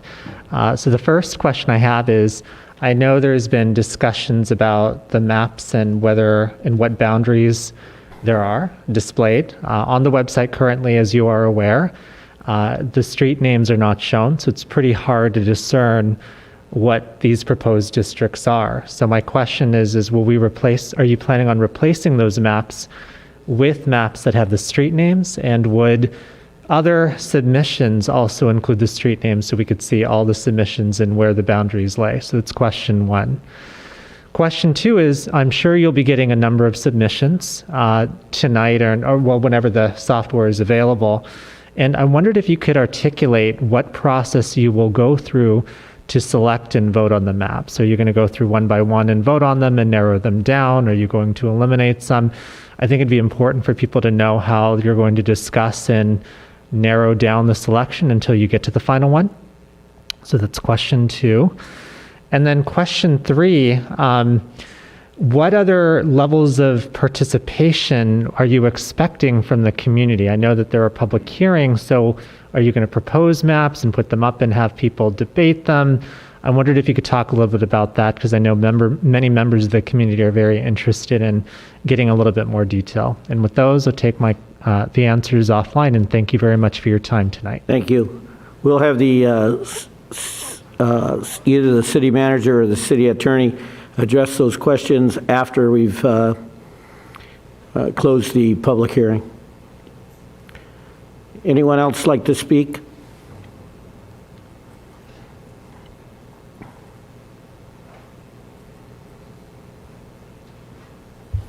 Good evening. I have a question. I wanted to know if the district change, if we go into the 4 different districts, if the date of the election will affect current members when they come up for re-election, because now it's going to be based on what district they live in. So I don't know, like, when each and every one of you are up for election next. So if the districts put you into a place where the election is in 2022, if you were supposed to be, re-elected in 2024, is that going to move you to have to, go through the election process 2 years earlier? So if you could address that issue and maybe let us know when everyone is up for election, that'd be helpful. Thank you. All right, would anybody else like to speak? Seeing none, I'll close the public hearing. Jeff, would you like to address those questions? Yes, I will take some of those, and I'm going to defer to our demographer to answer some of those as well.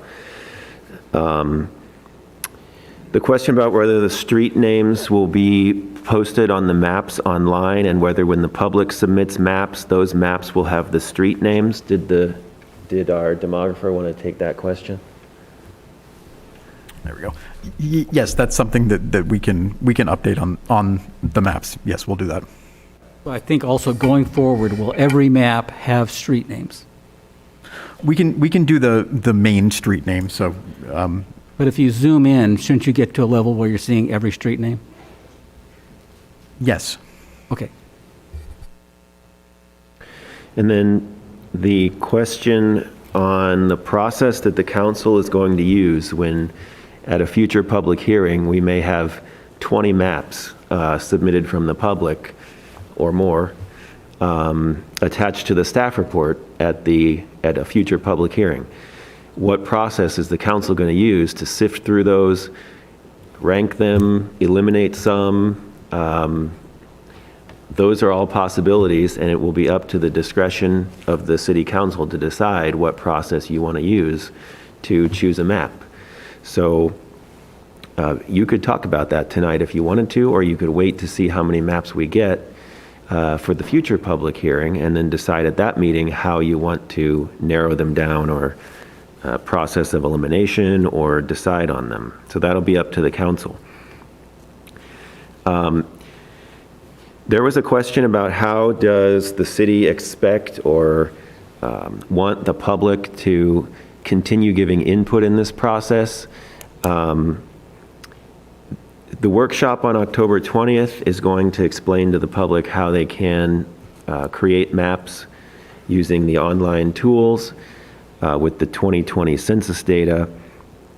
Did you want to, Jeff, did you want to elaborate a bit more on how the public can provide input in this process throughout the rest of the process? Sure. Yeah, and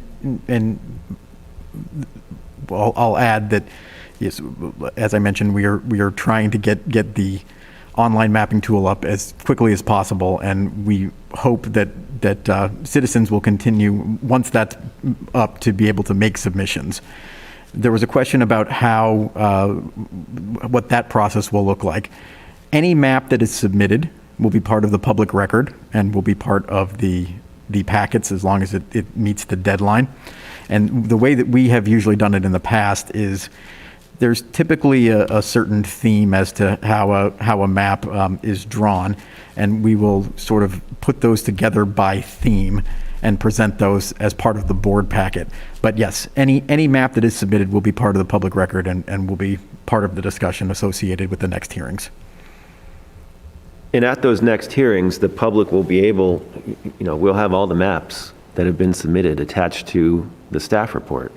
The public will be able to come up and speak and make comments on any and all of them, how they think the lines should be shifted for the districts on any of those maps, and the council will consider that input and make a decision. The last question that I heard was a question about the sequencing process, and that was, when are the current council members up for re-election, and how would the potential sequencing options maybe affect that? Well, the broad general answer to the sequencing issues is that when the council decides on a map, the council's also going to have to decide which two districts will be up for election in 2022 and which two districts will be up for election in 2024. Council member, well, as we know, the mayor is up for election every 2 years as it stands in San Dimas.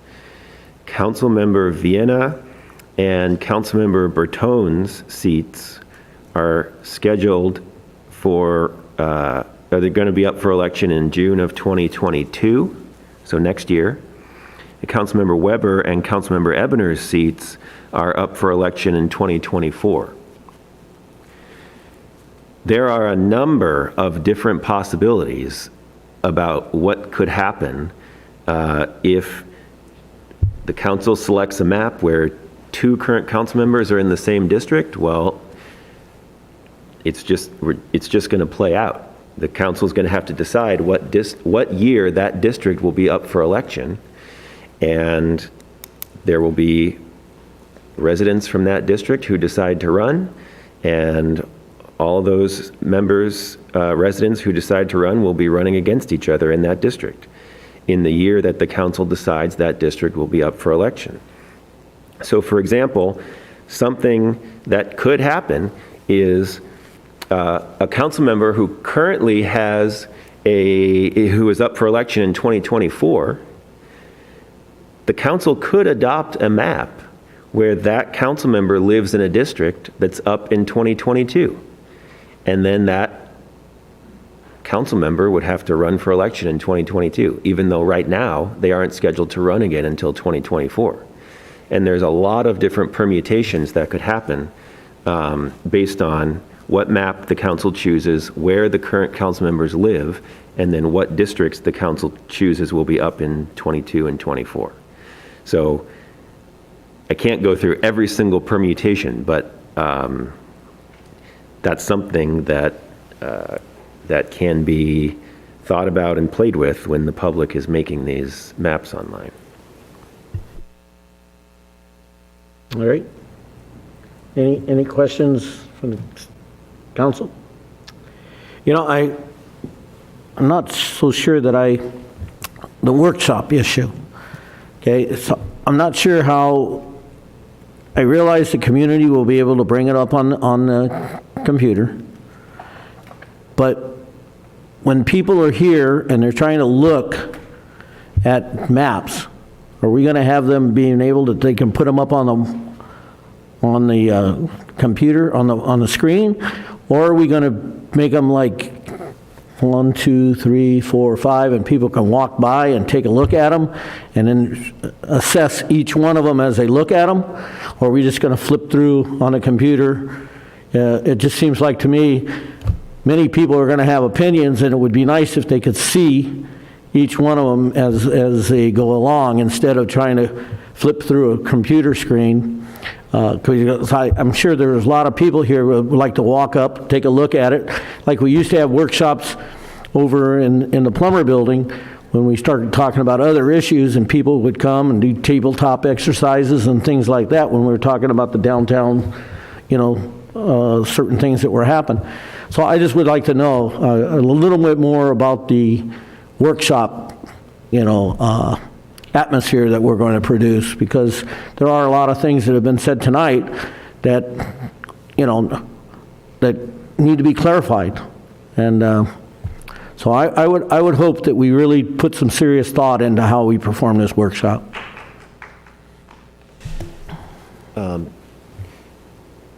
If the council would like to have easels at the next public hearing where we're going to be considering maps, with a poster board with every map that's been submitted, each on an easel in the council chambers, that's something that could be done. However, we would need a little bit of a leeway as staff, because if we end up getting 45 maps submitted, then it's going to be difficult and costly to have a separate easel for each one of those maps. But that's something that staff can consider when we're putting together the public hearing next time. I do, Jeff, I do realize that that's very taxing and could be expensive, but in the last 50 years, has there been anything more important than this issue that's come before this council? I think this is huge for the community, so I don't know what the best way it is, but I got one heck of a staff, and I'm sure they'll figure it out. Okay, it just seems like to me, we talk about sending out, postage stamps and how much, we're going to make notifications and stuff like that. I can't think of anything that's more important than what we're doing right now. If I may, I'm not happy about the situation of not having the data available. In fact, I'm playing with a map right now from another city on the same software that we're supposed to have. And it's very intuitive and it's very easy. And you can get to exactly the population breakdown, the demographic breakdown, and you can add and subtract block groups for different districts very easily on the fly. And so, although I'm technologically savvy, I don't know how this tool will play out with somebody who is not. And so many of our communities are going to rely upon somebody else's identified map, whether it's the initial ones, that the examples that we have, others that anybody from council to the community can put up. I've gone through this process twice. In one area, going from districts with multiple governing body members in there to specific districts to a previous city where people were elected at large and went to districts, which is what we're doing right now. And both of those communities actually did it the same way, and it worked out well. But the process is going to have to be what you're asking of us. So if you're asking us to come forward with some options, we can. But one of the items that I asked the consultant to do is you see them the maps are numbered 101, 102 intentionally, because 101 you may look at and say, absolutely not, we're not going to consider it. I want to make sure that we know that 101 is always 101, and if we end up at 145, when we're talking about a map, we're talking about the same map, even though we may have not considered 101. We got rid of it at the first meeting. At the last meeting, you may go back and say, let's go look at 101 again. And so if you change the numbering, it's really going to screw up our ability to analyze it. In terms of providing the public at home and before the meetings an opportunity to review the map, and the public here in the room, we need to present the maps. Yes, it needs to have street names. Yes, it needs to have demographic information and population information. It needs to have all of the factors that we're looking at and considering. Now, whether it's through the software or through a PDF that has that data is something we'll have to work through with the consultant. When it comes to the meeting, I'm not opposed to taking and using our staff and printing out the maps and putting them up in the Plummer building and offering the public an opportunity to come in and take a look at it, evaluate it, and be able to prep their questions that they may ask when they come to the council meeting, so that allows them, instead of trying to walk around the council meeting while you're operating, trying to figure out, I like number 20, while you're trying to do an agenda item. No, we've already had that opportunity.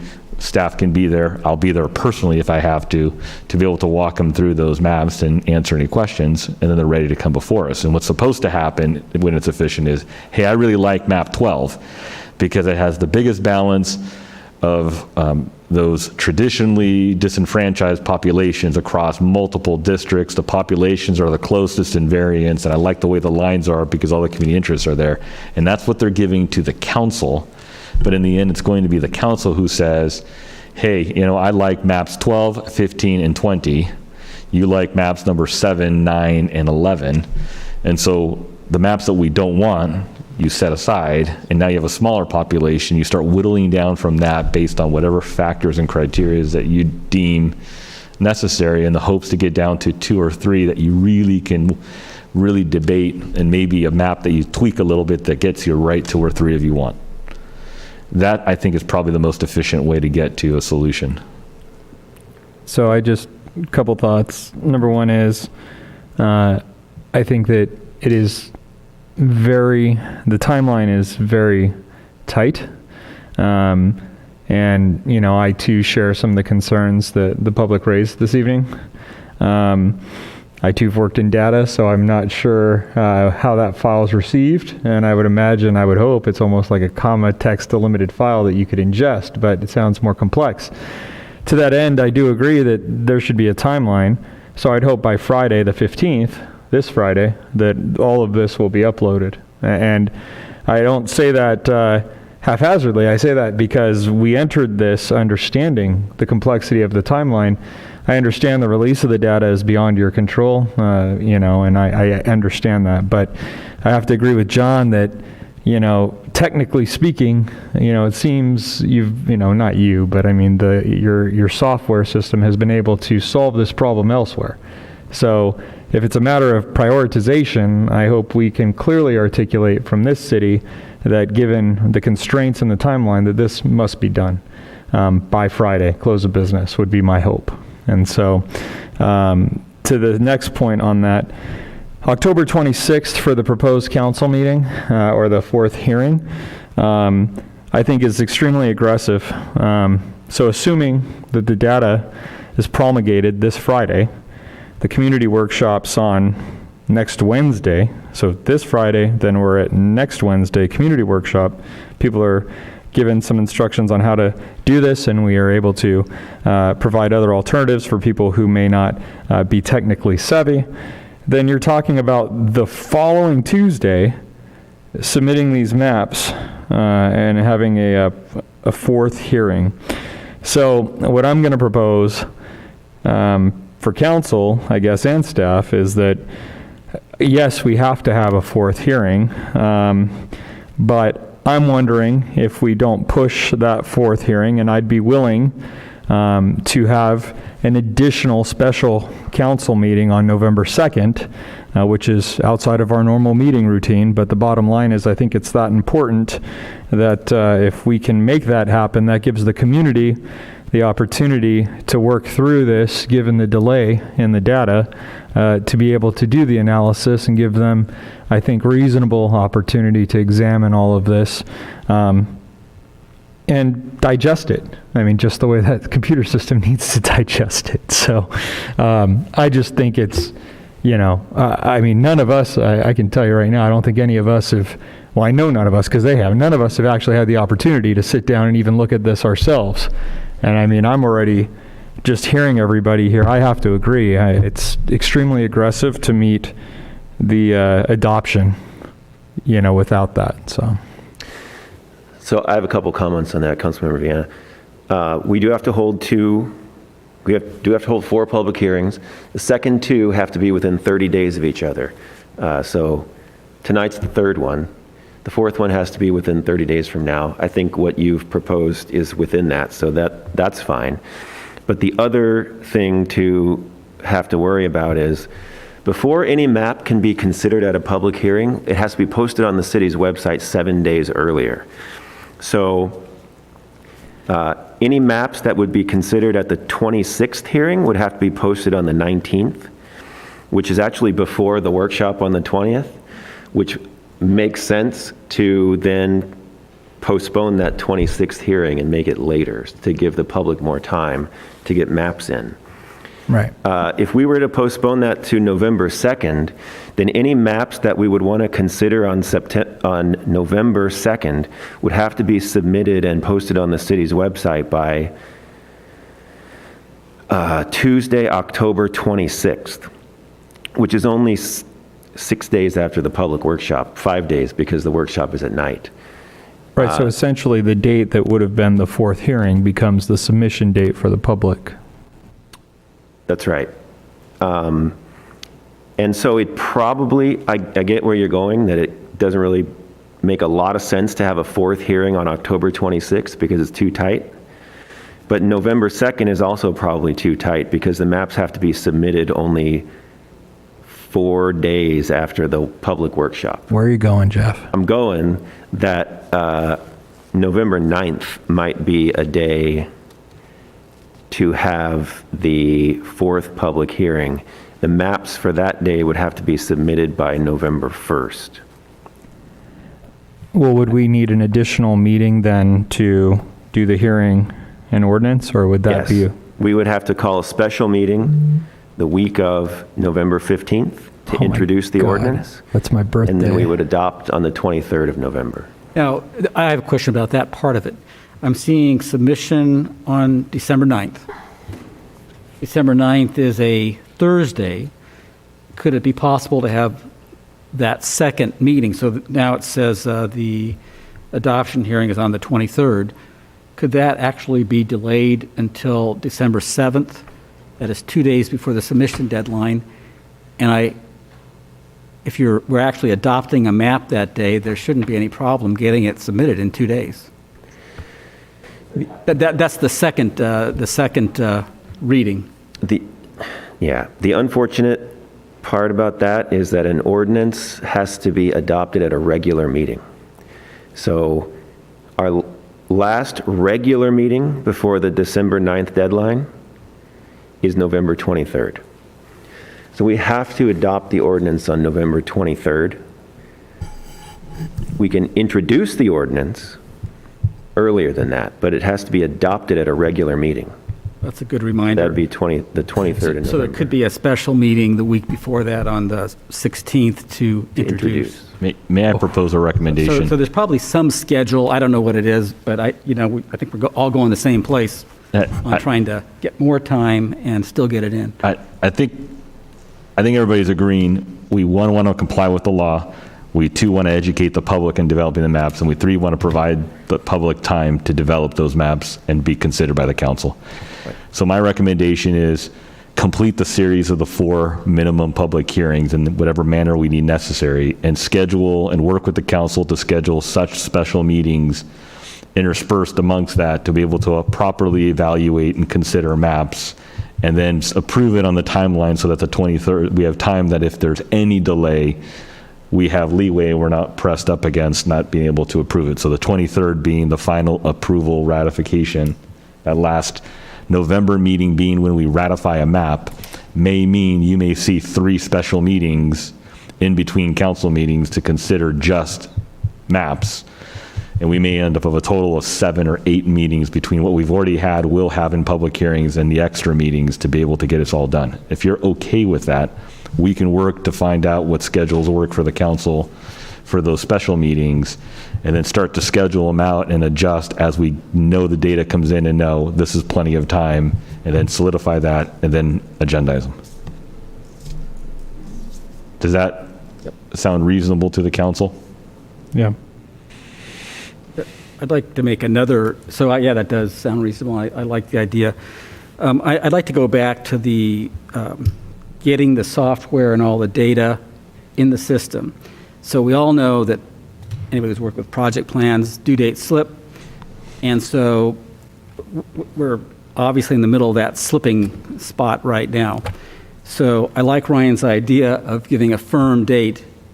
Basically, it's due the 15th.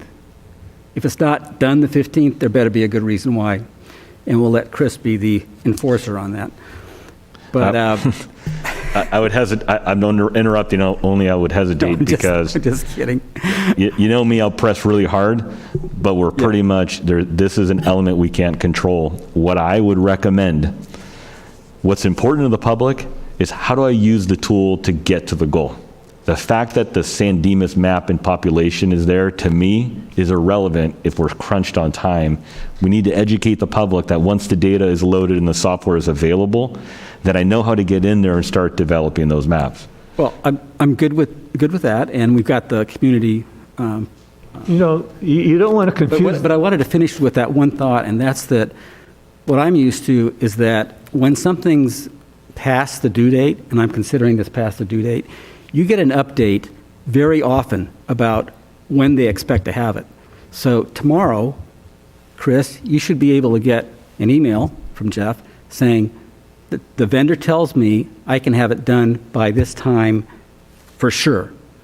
You can do whatever you say, oh, it's not good enough or whatever, and the next day, you ask the same question, or Jeff volunteers the same information. I know now that it is for sure this date, or we're trying this, so that you and we know that we're just right on top of it every single day. I mean, that's how it would work in the private sector, in my opinion. We've asked that, respectfully to the consultant, we've asked that question numerous times. Jeff can attest to that. The answer you heard today is the same answer we've got, that the vendor does not provide a date certain when they can get that information to us. And it's as frustrating to me as it is to the council and the public.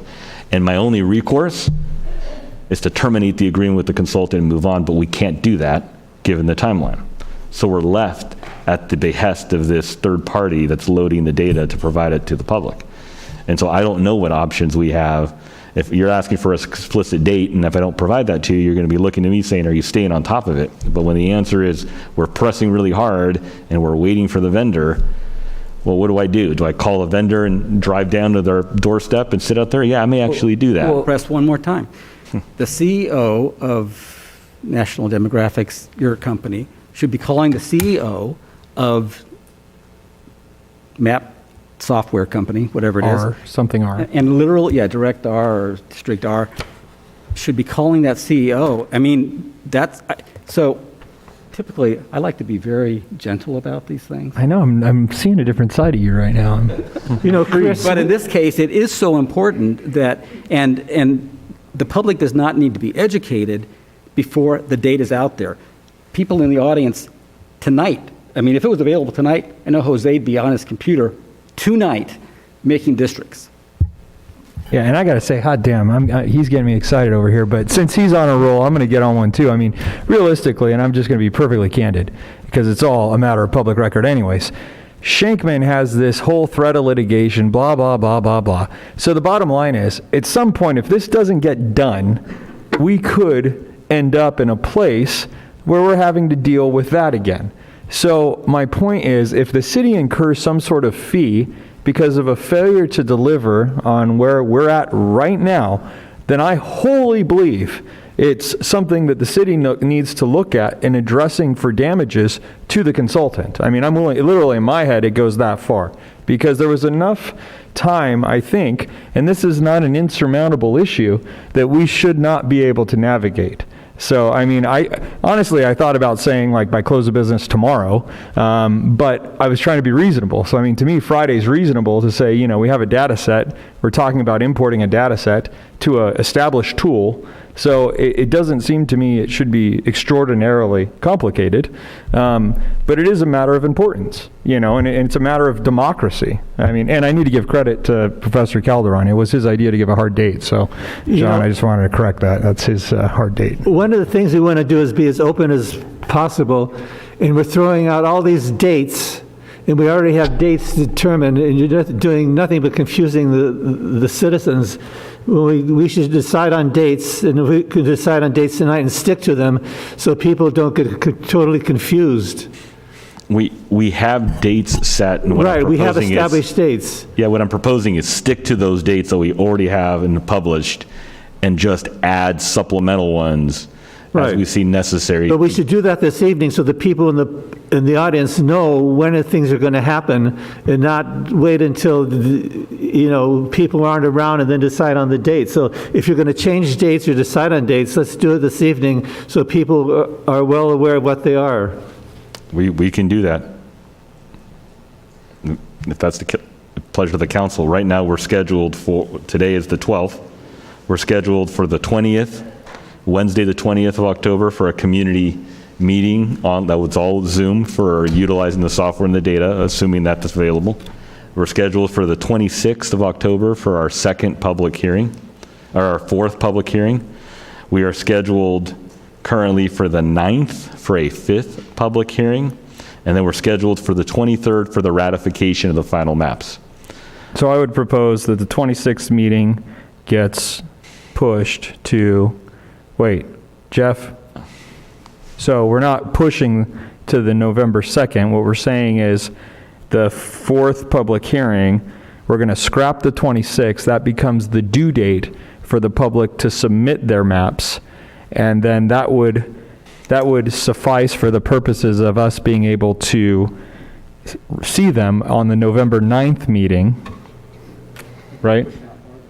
I think he was pushing out farther, which is a good idea. I thought you said November 1st or 2nd for a due date for maps? I was proposing scrap the 26th and hold the hearing on November 9th with the deadline to submit maps being November 1st. Okay, are we good with that? Can we do that? I'm good with that. I don't know about anybody else. Oh, John, yes. Chris's suggestion was to keep the 26th, just keep everything. Just have as many hearings as we can on this. We know that the legal requirement is 4 hearings within certain days.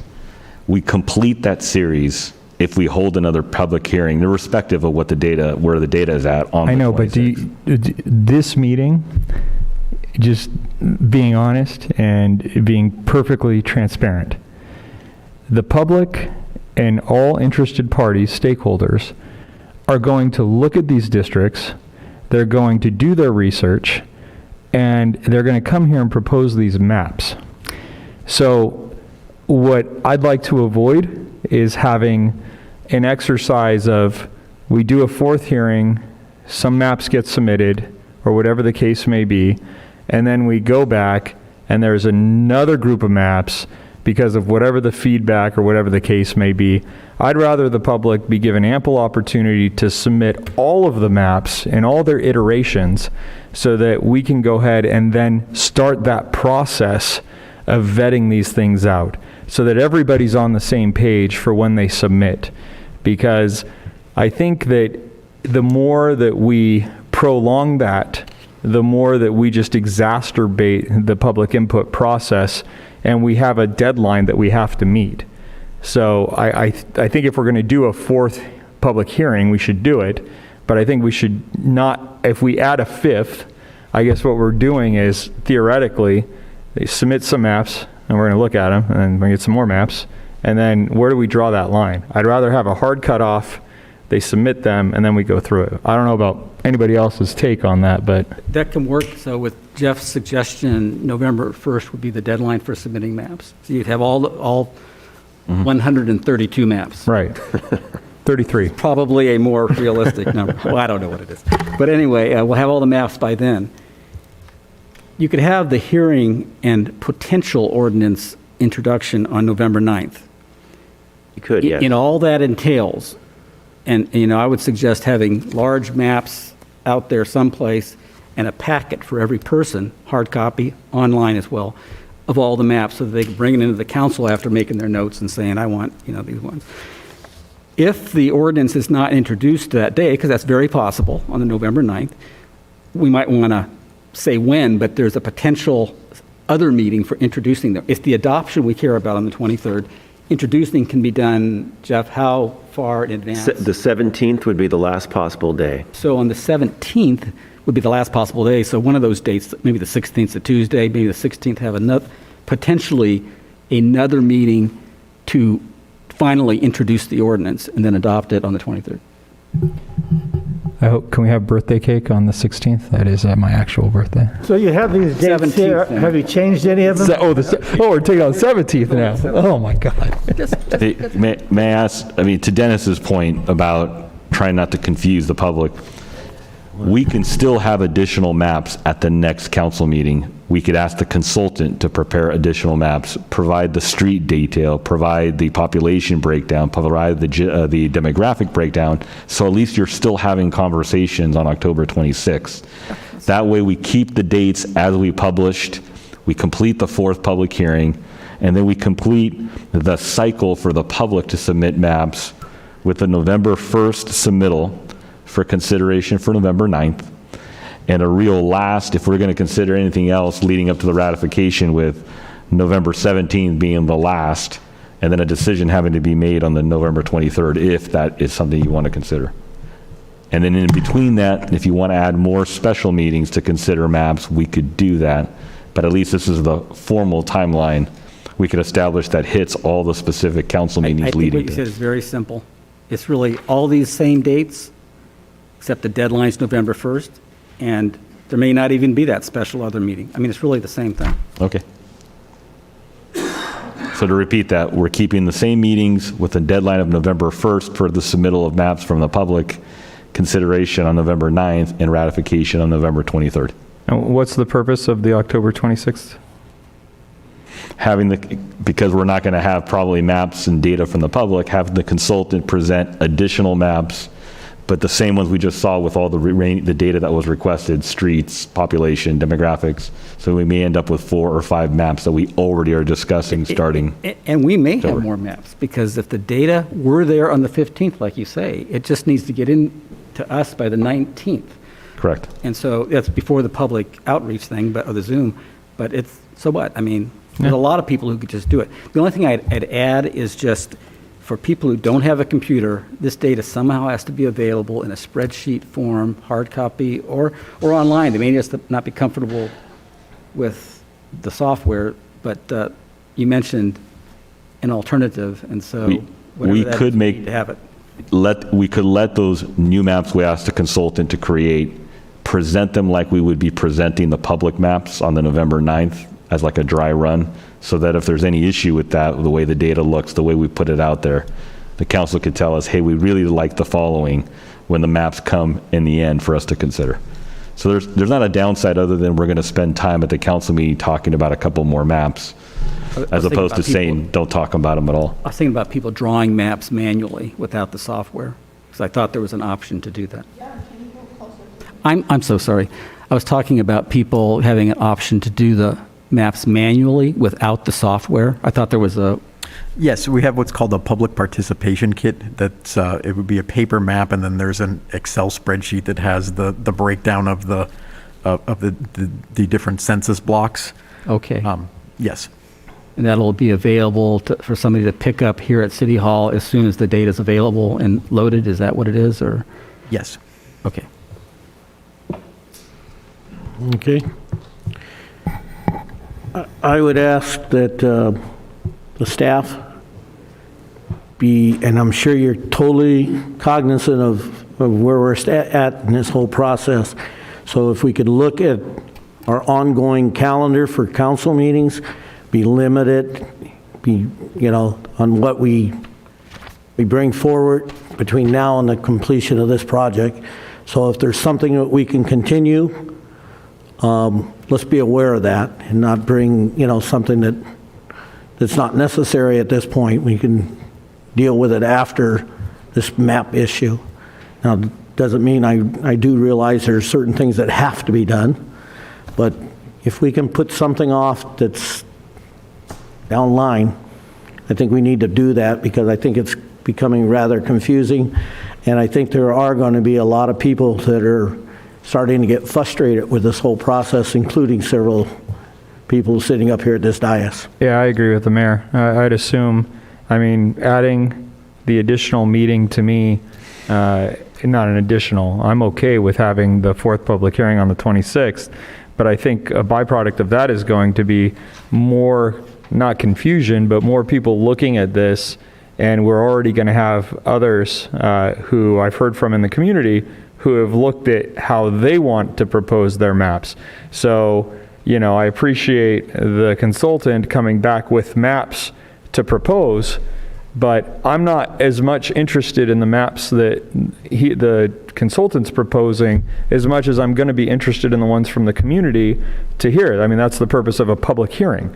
So I agree that we have to get to some semblance of a map, but to me, I want the public to be able to engage. That's the purpose. So, the 26th to me, we're backing into time. So if we're going to do that, then we need to, like the mayor said, I think make the time on the calendar and postpone whatever other orders of business we have, because being honest with you, I know two of us work, and so 4 a.m. comes really fast when I need to get up and go to work when we're doing an exercise that goes to 1 or 2 in the morning. So that'd be my take on that. All right. Any other comments? I agree with what Ryan said. It makes sense. All right. So you got enough direction, Jeff? Well, we have two council members that want to cancel the October 26th hearing, and I think John indicated that he would maybe want to keep the October 26th hearing. So we need to know what we're going to do with the October 26th hearing. Can I add that this schedule has been posted, published, mailed, and every other method I could think of to get it out to the community. So these dates are out there. Well, I think in light of that, I think we need to move forward with the 26th. Any other comments? I think the 26th, if we're going to do a community workshop on, well, I guess it doesn't matter, because bottom line is the map deadline, would be what date on your timeline, Jeff? 17th? For if we have October 26th? Yeah. For a map to be considered on October 26th, we would need it in City Hall by October 18th. Right, so if we were to not go on the 26th, what would that date be? Then we would have our next hearing on November 9th, and the deadline for the public to submit the maps would be November 1st. Yeah, I'd almost propose, regardless of the mailing, that the 26th we hold a second community workshop, and anyone that appears for the public hearing, we could notice that is repurposed for an additional community workshop for anyone who may want to work with the consultant or staff to be able to do it. If we already noticed it, I think there's more interest for the public to be able to actually work through this than there is to come here and do it. Everyone knows at some point the maps need to come and we need to consider it. I don't know how many people are going to be technically savvy enough to figure it out, or even I'm, hearing, Excel, document and maps. I mean, it's a lot of work. I mean, I'd almost feel more comfortable providing an additional opportunity for somebody to come meet with staff and say, hey, I think I'm almost there, or can you give me a little more direction? So that would be my thought, but if council wants to keep the fourth hearing, then I'm okay with that too. I think repurposing that day is probably a halfway decent idea. The reality of the 18th being a deadline for somebody to submit a map, I don't think is achievable with where we're at with data and such. So repurposing that day, I think, would be a really good idea, just for the purpose of allowing people a chance to sit down and learn about the tools and speak with the city staff and demographer. Is it now a fully decent idea, or is it still halfway decent? Fully decent. How about okay, that? all right. Dennis, you got an opinion? But we still have a city council meeting that day. Yeah. So the workshop, you almost might be a good idea to start the workshop at 5:30, 6 o'clock or something, and then still agendize the item. And public can comment or that kind of thing, but maybe it's not the official public hearing. But it wouldn't be bad to talk about it again to see where we are and even have comment from the public on it at that point. All right. I don't know, just maybe they would just comment at the beginning of the meeting as an off-agenda item. But it wouldn't be bad to keep the council every meeting on top of it as well, rather than us talking about it now and then not really talking about it till November 9th. I mean, it's really... I think maybe at least an update and give us an idea of how many maps have been submitted and kind of the participation from the community. I agree with that. I like John's idea, like if the public wishes, have the community workshop at whatever time, and if it's been noticed, then we should be consistent with it if we can't get the messaging out in time. But then also agendize it for an update, not a public hearing, but an update, and then allow the public and make it clear at the beginning of the meeting that anyone who may have attended the community workshop who wishes to provide feedback regarding that process, they can do it at the first or second oral communication period. May I ask, if I'm hearing correctly, you're saying on the 26th, workshop pre the normal council meeting, agenda item at the council meeting for any additional feedback and input? And let's give it enough time, 5 o'clock or something like that. Let's not push it. A staff 5:30. update report, not a public hearing. We're just saying, where are we at? How many maps have you gotten? What's the feedback on this process?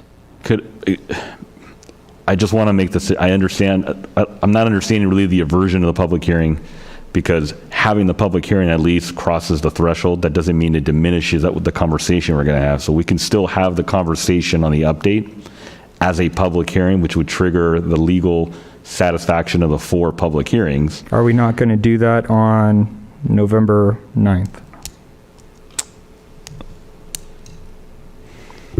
We are, but I think the city manager is making the point, what does it hurt to do it on the 26th? And it'll just be an update from staff, and then we'll take comments from the public for the public hearing, and that'll be it. I'm conservative in the sense that if something happens and for some reason the 9th is not a day that we could make happen and we're stuck with the... So right now on this noticing, I'm assuming it's 7 o'clock council time is what was sent out? Yes. Calendar? So, I mean, if we did a community workshop, that would be overlapping the time.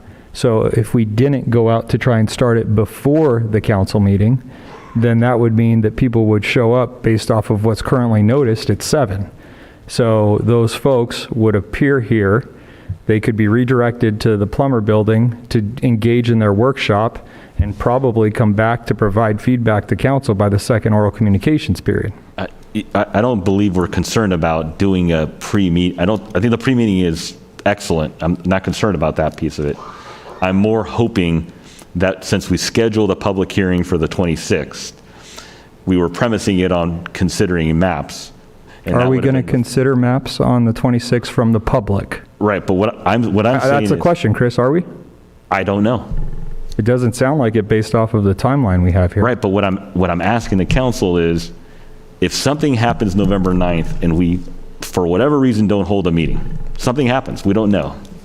We don't have our 4th public hearing and the 2 are not within the 30 days. What I'm trying to say is satisfy the legal minimum, however we do it, but still have the public hearings and discussions you want to have with the community and considering of maps.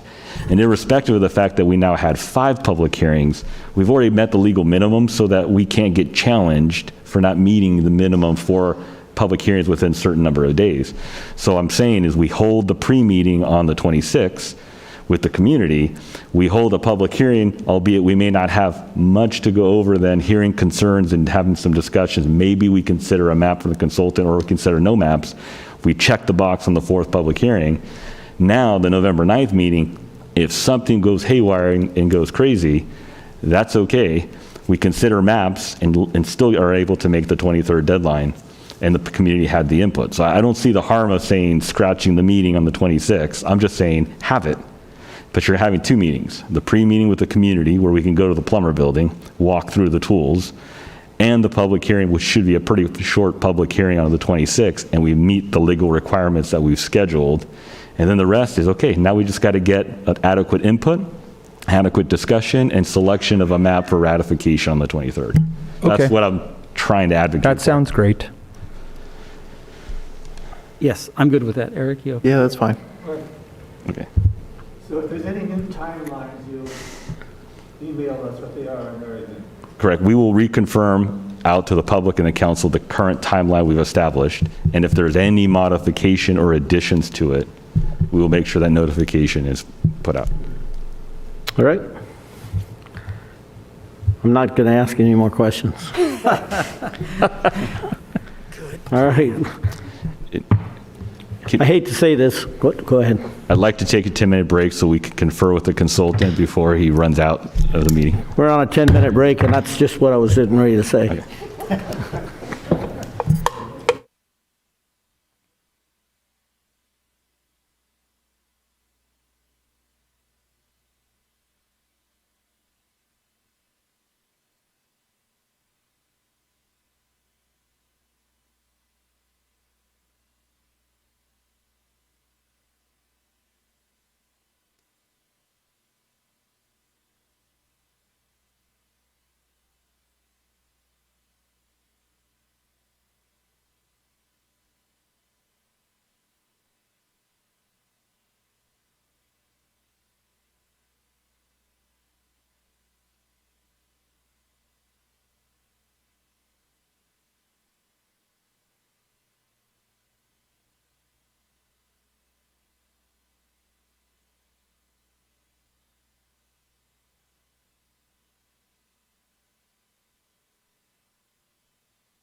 the item number 2, public hearing, discussion and consideration of approval of Mike.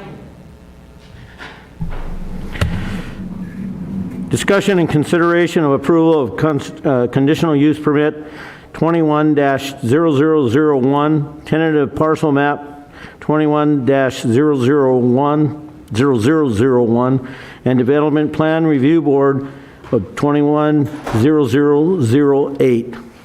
Staff?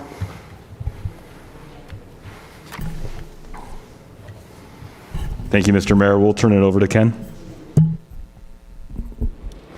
Hey, Mayor and council members, we'll try to keep this short because I think you've already had a long night. So we're here today for 3 actions: conditional use permit 21-0001, tentative tract map 21-0001, and development plan review board 21-008. And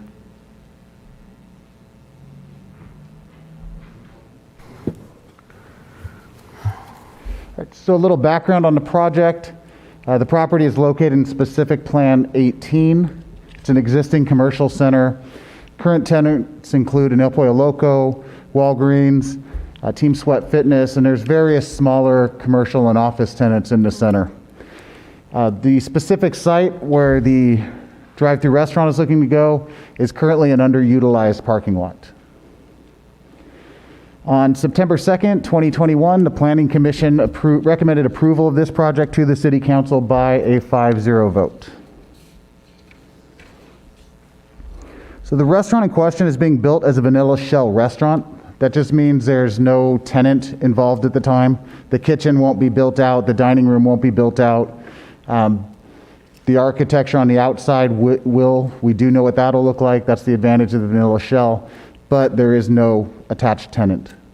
The new building will measure 2,000 square feet, and it will have an attached 450 square foot patio outside the front doors for outdoor dining.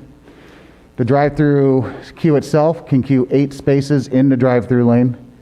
The applicant is requesting that the drive-through be open 24 hours a day, and certain high-volume drive-through restaurants would be prohibited, or at least have to do a queuing analysis per the conditions. So this is the site plan of the parcel. That's the Walgreens over on the left along Lone Hill. The El Pollo Loco is the building on the right. And the new drive-through restaurant, which basically mirrors the El Pollo Loco setup, is in the middle.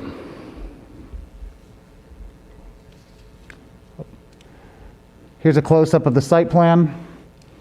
You can see there's parking in front of the restaurant. The drive aisle wraps around the Arrow Highway side and from north to south along the drive entrance. It'll fit 8 cars in the queue, and there is an overflow. There's room for approximately 4 or 5 more cars in the parking area. This is the proposed building we've been working on with the applicant. We've included the murals, so it has something to break up the facades and add a touch of San Dimas history to the building. And there will also be the wrought iron trellises that will have some kind of vegetation going through them, so we don't just have a plain stucco finish on the outside of the building. These are more the proposed elevations.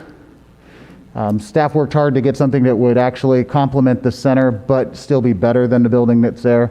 So we had them add the height elements. It'll take, it's a fake Spanish kind of look. It will have the red tile roof and some of the Spanish design elements throughout. Here's the north and west elevations. The north elevation is what you would see looking onto the property from Arrow Highway. And a lot of that would be obscured by a hedge that will block the drive-through from the street and from the cars in the drive-through. Proposed floor plan, so this is what we mean by vanilla shell. They're not doing any kind of outfitting of the kitchen or the dining area. Those areas are defined, but it would be up to the tenant to actually build out those areas to suit their needs. Isn't the El Pollo Loco staying? This is not touching the El Pollo Loco at all. This will be an entirely new drive-through. Doesn't touch it at Parking, so per the San Dimas Municipal Code, a fast food restaurant requires a parking space for every 75 square feet. They do get a 4-space reduction if they're able to queue 8 cars in the drive-through queue. So this restaurant, because it has those 8 spots in the queue, would require 23 parking spaces. The restaurant is proposing 23 parking spaces on the newly created parcel. However, because this is part of a larger shopping center that uses shared parking, there is an overall reduction of 16 parking spaces in this center. Because of this, we had the applicant conduct a parking study. And per their parking study, the 201 parking spaces proposed at the center is more than adequate for the center at all day parts across all parts of the year. Part of this is a tentative parcel map. It is currently 1 parcel plus a tax parcel along the southern border. They are proposing 3 separate parcels, 1 for each of the restaurant pads and 1 for the larger commercial building. And so the new restaurant and drive-through will be on the newly created parcels. The existing commercial center and Walgreens are still on their own parcel. And we will be requiring CC&Rs to ensure that the parking areas and all landscaping, the trash enclosures are properly maintained. The CC&Rs do require that a single maintenance company be used by all 3 parcels so that we don't have to worry about a difference in upkeep between the 3 parcels. So with that, staff, the Development Plan Review Board, and the Planning Commission recommend that the City Council approve conditional use permit 21-0001, tentative parcel map 21-0001, and Development Plan Review Board 21-0008. That's the end of the presentation. I'm able to answer any questions, and the applicant is here if you have questions, and he would like to address council. Any questions of staff? One quick question. Does the addition of this restaurant and the reduction in the parking affect the ability of another restaurant to go into one of the spaces in that commercial building, whether it's one small storefront or a number, say the fitness place gave up some space or whatever? Would a restaurant be able to go into that building? Yes, the commercial center still has 201 parking spaces, and that's an adequate number to even add another restaurant use on the parcel. Thanks, Ken. Okay. Any additional questions? Wanted to make one addition.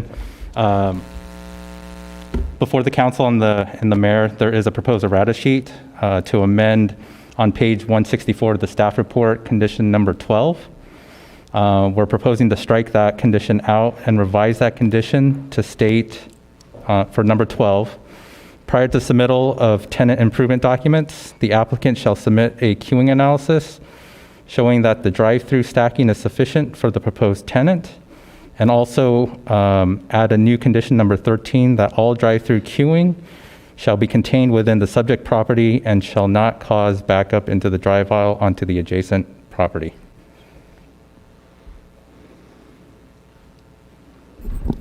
Okay. Any other questions of staff? The applicant?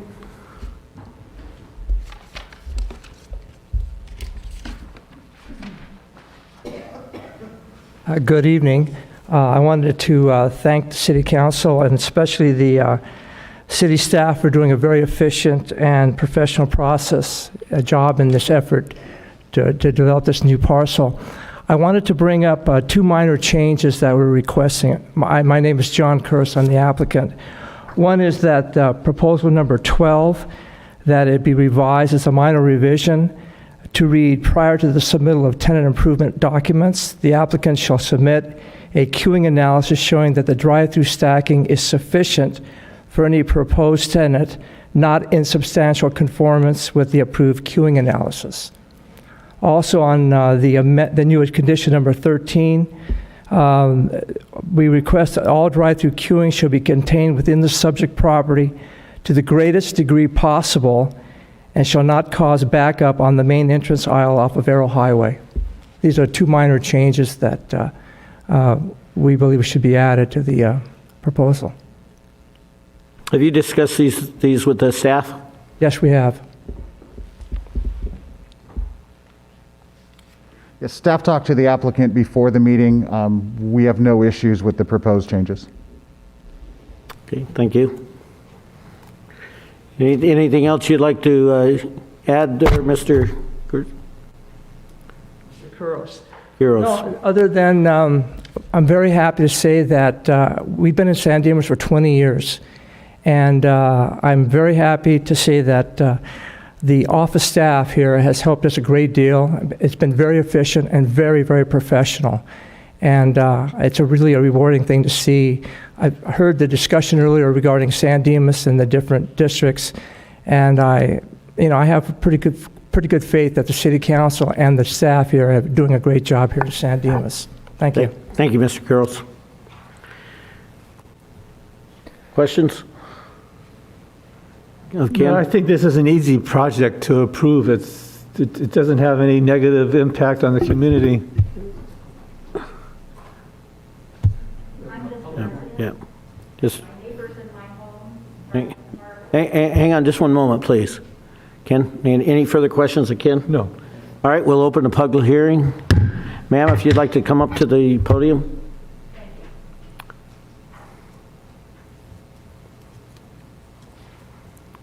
Hi. My neighbors and I are those houses that you see. Can you pull the microphone down so I can hear you? Thank you. I'm not tall enough. My neighbors and I have our homes. We are the homes that you see on the happy little map back here.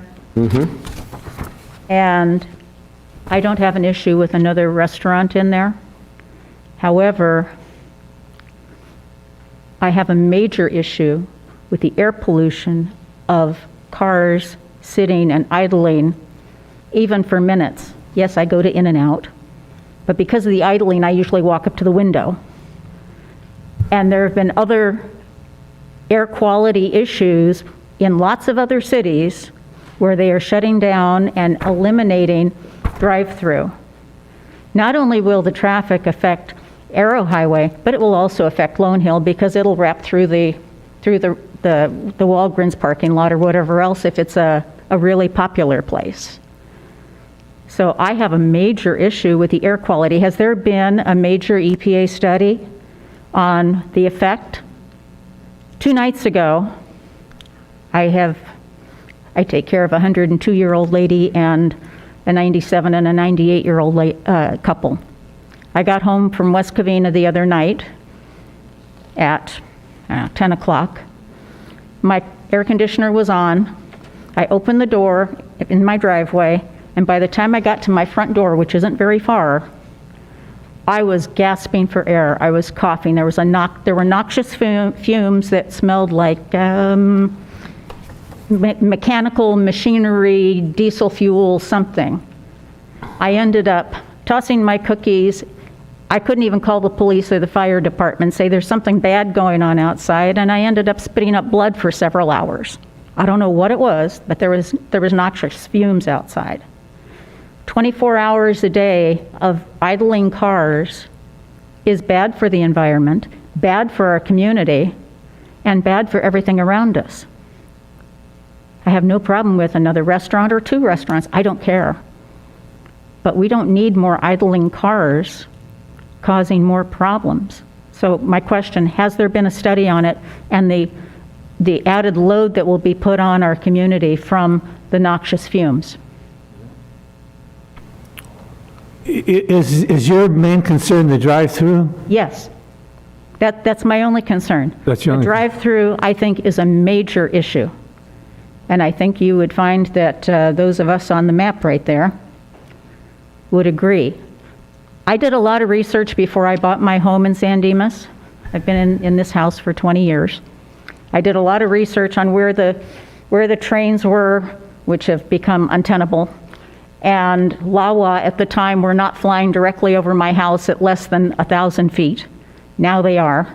The city has done nothing about those. The noise is untenable. It's louder than when I sit in my hot tub with my jets on high, the jets are louder than my hot tub. And that's saying that's really loud. And I'm a former pilot, by the way, too.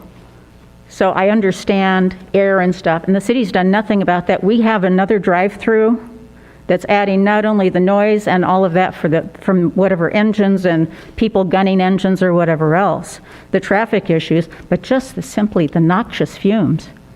You want to put something in there? Give them parking spaces. They can get out and walk. Or they can use one of the, food delivery services or something. But please, no drive-through. Okay. Any questions of me? Henry, would you like to address that?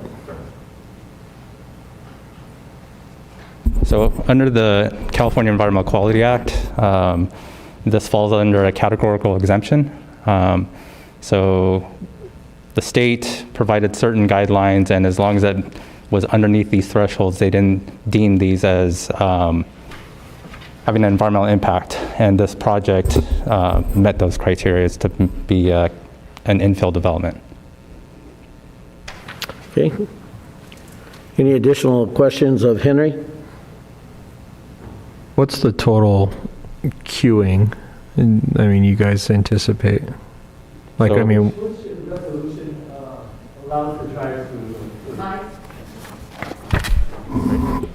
The CUP resolution. In an answer to Ryan, there's room for 8 cars in the actual drive-through lane. It'll handle another 4 or 5 cars wrapping back through the parking lot. The drive-through queuing analysis we have, which is towards the end of the staff report from the Planning Commission, there is queuing. They rarely, the restaurants they used as comparables rarely exceed 8. And that's only at peak times, usually lunch and dinner. Throughout most of those other day parts, the queuing is significantly lower than 8. Do we know or have any idea of the tenant conceived to be in that space? We don't. It's being built as vanilla shell, but that is why we are adding the condition, so that if the restaurant wants to move in there is not in substantial conformance with the restaurants they used as comparables, they would have to redo the queuing analysis to show us that their proposed operation would not harm traffic flow or produce additional cars over what can queue in that area. Yeah, I appreciate, I was seeing, what you previously had. Chick-fil-A, for example, all day, every day, that line, except Sundays, there is a line, just stacked.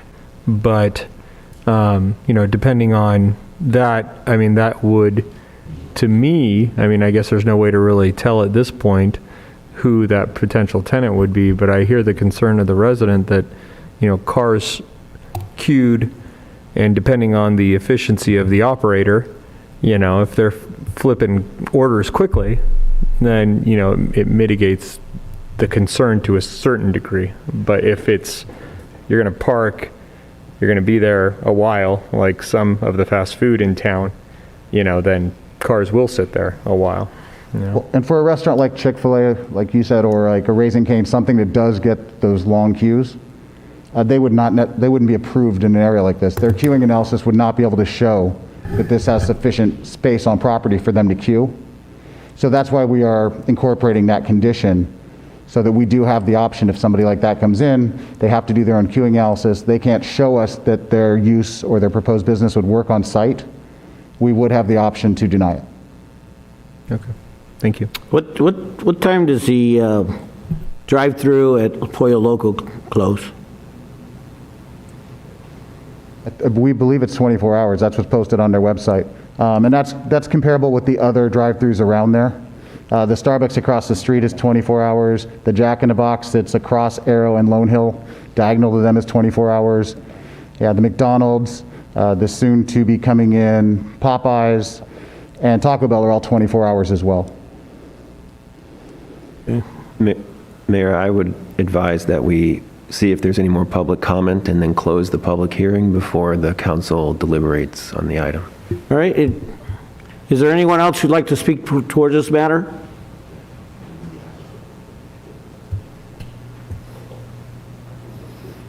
The applicant get an opportunity to. Mr. Quiroz, you have an opportunity to address the lady's problem, or not problem, but her concerns? Well, the El Polo Local is actually open, I believe, around 10 o'clock in the morning, and I do believe it closes about 8 or 9 o'clock in the evening. It's not 24 hours. And we did an extensive study regarding the queuing, the parking, and the traffic flow. Right now, it's just an empty parking lot. So I believe the activity there will probably be minimal. Okay, did I understand you to say that the Pollo Loco closes their drive-through at 8 o'clock or 9 o'clock? I'm not sure, but I do know it does not open before 10 a.m. in the morning, and it's not open 24 hours. I think it's 10 o'clock at night. 10 o'clock? Thank you.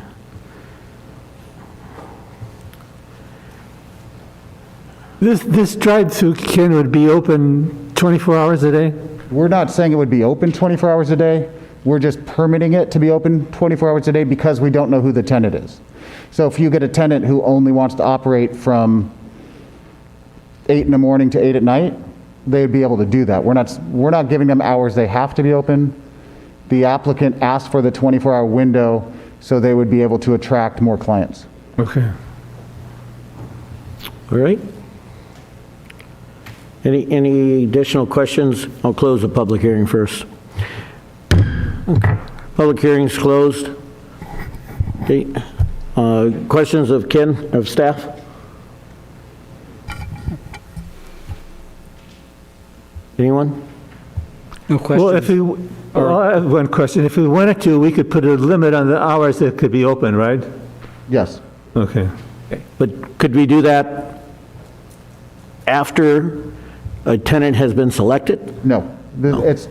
You're approving the conditional use permit for the drive-through, so that the hours of operation for the drive-through would be included now. And we do not have hours of operation for the restaurant itself. So, I mean, you could, if the drive-through wasn't open 24 hours, the restaurant still could be. But it's usually a safety concern that the drive-through is open 24 hours and the restaurant closes earlier. Right. Okay. Yeah. Ma'am? No matter the time of day. Okay, ma'am, the public hearing's closed. Thank you. I do think she read my mind, though, that I was going to say. Are we done with the questions of staff? Well, yeah, but it goes into what Dennis, I think, just had mentioned, that, you know, the issue of hours, I mean, doesn't negate the issue of pollution. So, I mean, the concern, you know, I hear from the member of the public is, you know, the drive-through itself is the problem. You know, and I don't know that you specifying the hours on the CUP is going to address that issue. I know my experience, Jack in the Box is on the northwest corner. Not that I should be eating there. My wife's here, and it might be a late night stop sometimes for an Oreo shake. But the point is that, you know, you go at night and there's 2 cars maybe in the drive-through, and that's it. I mean, it's done. But McDonald's, on the other hand, McDonald's is stacked. I mean, you go in there, and I mean, you guys, you know, City did a good job on double queuing that drive-through, you know, and it's busy. So I don't know. It's hard to. I'm leaning toward, I'm not necessarily opposed, given the proximity to the other drive-through establishment that's there.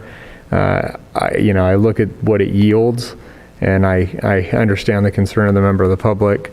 But given an 8-car queue, it's not going to be, I think, potentially a tenant, looking at what staff specified, that's going to be as impactful as some of the higher utilizers that I think we have in the community.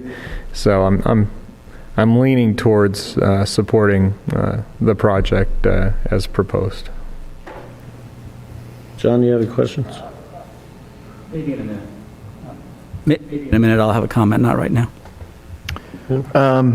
I guess I'll just mention that I completely understand the idling cars being a concern for some. I would say and offer up that we happen to live in a state with the most stringent environmental standards when it comes to emissions from automobiles, and we have what is a pretty robust system to ensure that vehicles are complying with those emissions laws, where most states do not. And we have probably the highest, well, not probably, we have the highest number of electric vehicles that we've ever seen in this state at this current point. It's only growing. And those cars that are not electric, that still have internal combustion engines, I would venture a guess that most, if not all, of vehicle manufacturers will shut down the engine when the vehicle is sitting idle, and the accessories and the car operates completely normally, as if the engine was on, however it's off. So, and not to mention that we're banning internal combustion engines not too far in the future. So I think the mitigation efforts in that regard are quite abundant, and as it's proposed, I think it's a reasonable project, and I think I would be supportive of it. Well, I could support it if it wasn't for the drive-through, and there are no mitigation efforts here. And the average car in California, I think, is 14 years old or 12 years old. So we don't have all brand new cars that the engine turns off automatically. I think the quality of life of the residents around there is important. So I have a general problem with categorical exemptions because in a small application like this, it's not going to pass the threshold to really analyze it. But when you add all the drive-throughs that have been added on both sides of Arrow Highway there, it definitely adds up to something significant. I think that so in general, I don't like drive-throughs. And there was a time on the city council when we were actually leaning, and we denied some projects, or we told them they couldn't have a drive-through. The problem right now is that despite the state of California telling us that nobody's going to have cars in 10 or 20 years, and not letting us put parking spots or anything like that on the hundreds of units that are going to be right across the freeway, allowing maybe one parking spot per unit, which is not going to be adequate, of course. There are going to be cars, and so I'm going to, on this particular case, I completely agree with the speaker, and I agree with Dennis.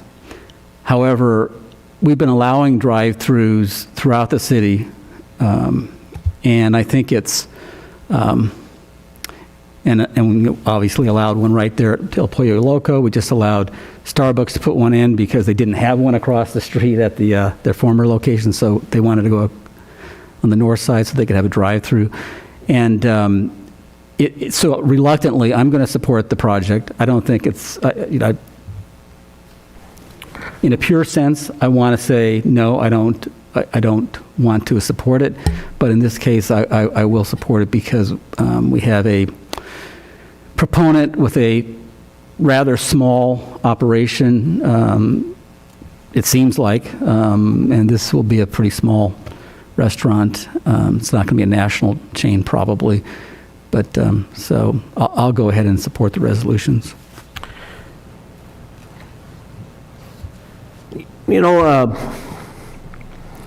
I remember some time back there was some controversy over the shopping center there with the air conditioning units that were placed on the back of the or up on the roof of the gym area, and I think also on the Walgreens and stuff like that. And people were concerned, and they were, I haven't heard much over it. The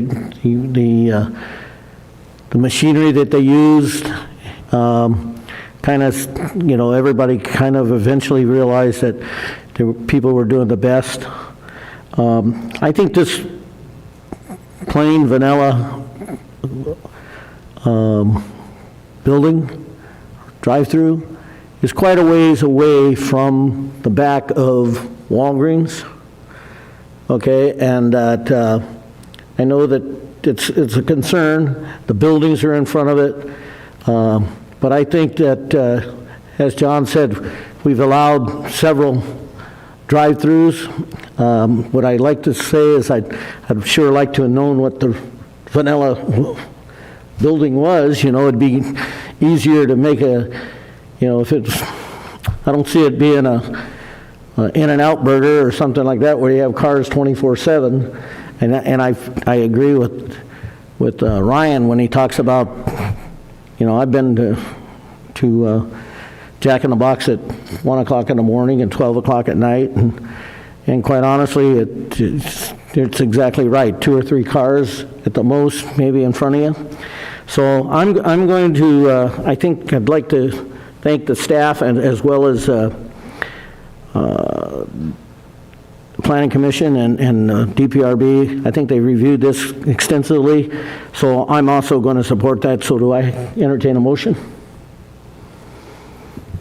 Yeah, I'll move that we approve staff's recommendations as well as incorporate the language proposed by the applicant to be modified into that. A second. Any further comments? We have a number of resolutions to read by title. Does the staff have the actual language written down somewhere? You guys are... Yes, we have it on paper provided by the applicant, and it's condition of approval numbers 12 and 13 that would be amended. Okay, cool. All right. Can we read the resolution? So it would be Resolution 2021-63. Is that what I'm reading? Resolution 2021-63, a resolution of the City Council of the City of San Dimas approving conditional use permit 21-0001, a request to construct a 2,000 square foot restaurant with drive-through and shared parking agreement located at 1034 Arrow Highway within specific Plan 18, Area 3.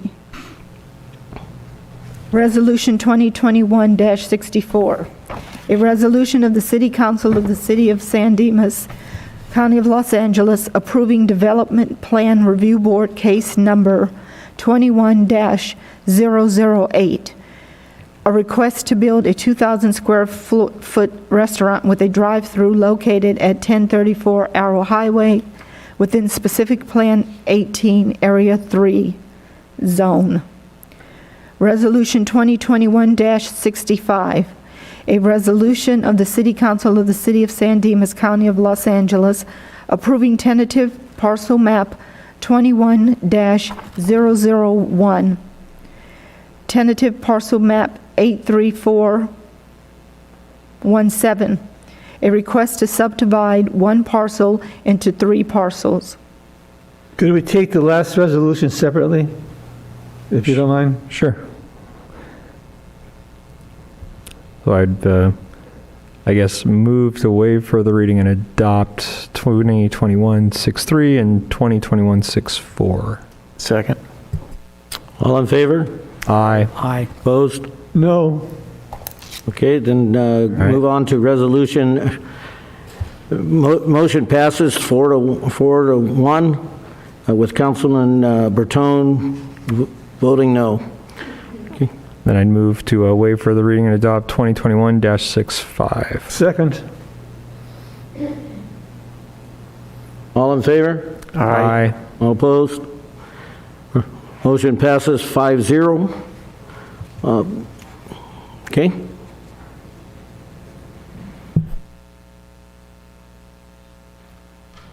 All right. We'll move on to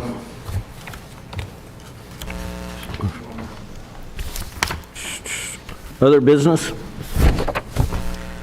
Okay. Steve Berrigan, Public Works.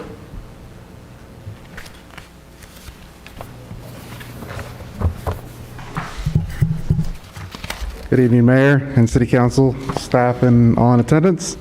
I'll try to keep this real brief. Before you tonight, staff's recommending considering revising the boundary that was established for permanent parking district number 1, which is Avenida, Loma Vista, Paseo Gracia, just west of San Dimas Avenue.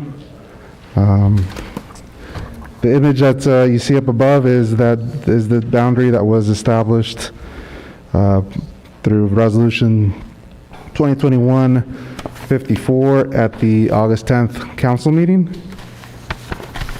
Even though the parking resolution had a 71.1 approval rating, there was a significant amount of properties on the west end of that district that did not want to be part of the district, and they've circulated, per the city permanent parking policy, they've circulated a petition to withdraw from the district, and that was processed.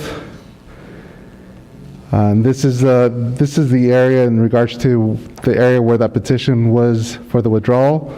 It was from 837 and 838 Avenida Loma Vista to the west towards Coyote. So out of these 13 homes, 10 of them were in favor of withdrawing from the district.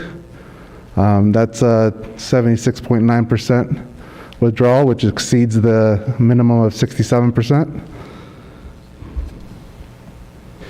So if we're to remove these 13 from the district, this image here is now what the revised boundary would look like. On Avenida Loma Vista, it would go from 832 and 835 to the east towards San Dimas Avenue, and Paseo Gracia wouldn't change how it was originally established. So I'm open for any questions or comments that you may have, but staff is recommending that council consider revising the parking permit district number 1 per resolution 2021-66 to revise it to this boundary here, which considers the request of the residents wanting to withdraw from the district. Just a quick question for you. How would the end of the permit parking area be denoted? Was there signage or something that we would plan on posting? Correct. Regardless of wherever the limit would be, we're going to have a sign posted at the limit with an arrow pointed to the right, which delineates the end of the parking district. Okay. Okay, then in one of your, in the western section there, the red markings denotes we didn't receive any type of opposition and or any type of signatures at all? So for this particular petition for withdrawal, there was actually no signatures received for those 3 properties that are in red. So that's neither a yes nor a no. Okay. All right, questions? None. Thank you. Okay. I'll just say that the community was pretty active. I think those folks that circulated their petition and I think did their due diligence, and I had a conversation with Manny, with an individual that was here this evening, and I think him and his neighbors have examined the issue and understand their opt-out decision thoroughly. So I would move to go with staff's recommendation to amend or revise the parking permit district number 1 per resolution 2021-66. I second that. Any discussion? Only one comment, and that's that those neighbors were very involved. Manny Vasquez himself took it on to contact Google and somehow got the Antonovich Trail place moved from San Dimas Avenue trailhead down to the Valley Center staging area. So, I mean, they did all they could to direct people elsewhere, and according to them, they're not having a problem right now. My only question would be is we go through with this, of which I plan on supporting it. If a year from now or 2 years from now they start having a problem, how difficult would that be for them to come back and say, let's enter into this parking situation agreement. They would have to go through the same work, but the Public Works Director also has the ability to designate parking areas without requiring a vote under the policies you approved. All right. Do I have a motion? Or do you do have a motion already? I just obviously last meeting we talked about this, and I was pretty clear when I said it's got to be at some sort of natural divide, and Vistaso, the east curb line of Vistaso was kind of that for me. I'm supportive of the idea of allowing them to withdraw from the preferential parking district. But my only request would be that it's very, very clearly demarcated that past a certain point is no longer subject to the preferential parking. First of all, to make sure that people that are parking there aren't getting tickets on accident, because that frequently happens when signs, even a sign with an arrow pointing one direction and not pointing the other, if you park on the other side of the sign, it's legal parking. Very frequently that leads to people being ticketed there. So I want to make it, I would prefer to make it very clear to people parking there that it is legal to do so. And then I would also say that I'm a little trepidatious about it still because, you know, when we're dealing with whole blocks, as far as this is concerned, and especially in the future as it's going to be rolled out in other neighborhoods, I just have a feeling that you're going to have, you know, a house or two at least in every neighborhood that may not be at the end of a block, that is going to want to opt out as well. So having a clearly defined idea of what we're going to entertain is being able to opt out, and what we're not going to entertain is being able to opt out. I think this is pushing the limits for me. I'm willing to support it with the very clear signage, but I'm not saying it's a slippery slope and that we're going to have one house in the middle of a block that's exempted, but I think it opens us up to that possibility in the future of having to defend that. And I've had the conversation with the Public Works Director about the policy should address an imbalance in an area, and it could be something that the Public Works Director makes a decision on. So while you take the whole area, we got signatures, and everybody in one half said yes, and everybody in the other half said no, that shouldn't force the Public Works Director to have to accept that entire neighborhood and come forth to council with that she should be able to make the determination of bifurcating it. Yeah. And my only question is, when do we expect implementing, never mind. When's this going to start? As soon as this is approved, we could actually get this implemented. We actually have some of the signs started. We started to install some of the signs. We were just kind of tentative on regards to the limit. Okay. All right. Any further questions? Call the question. All in favor? Aye. Opposed? Motion passed 5-1, or 5-0. Thank you. I'm sorry, I didn't get who made the motion or the second. Ryan and Dennis second. So I seconded, yes. Oh, yeah. I don't know if we read the title. Resolution, I'm sorry, wait. No, we didn't read it. Read the resolution by title, 2021-66.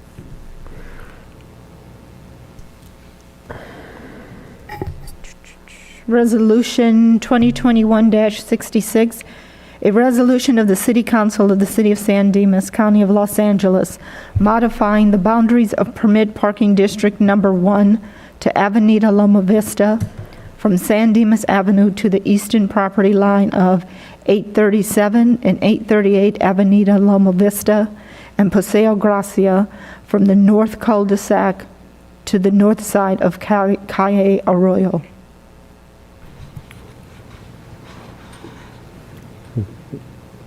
Waive further reading? Yeah, waive further reading and adopt. All in favor? Aye. Opposed? A point of order, did I have a second on that? Seconded. I gotcha, thank you. I think he seconded about 3 times already. Gotcha, I didn't hear. All right, let's move forward.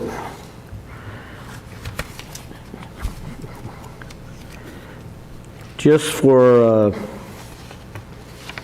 clarity, I plan on continuing both the closed session for tonight. If anybody has any opposition to that, let me know. But I think due to the lateness of the hour, as well as I think it's been a pretty intense evening, so we'll go ahead and complete the agenda package with the exception of closed sessions will be rescheduled. Any questions? Any opposition? Okay.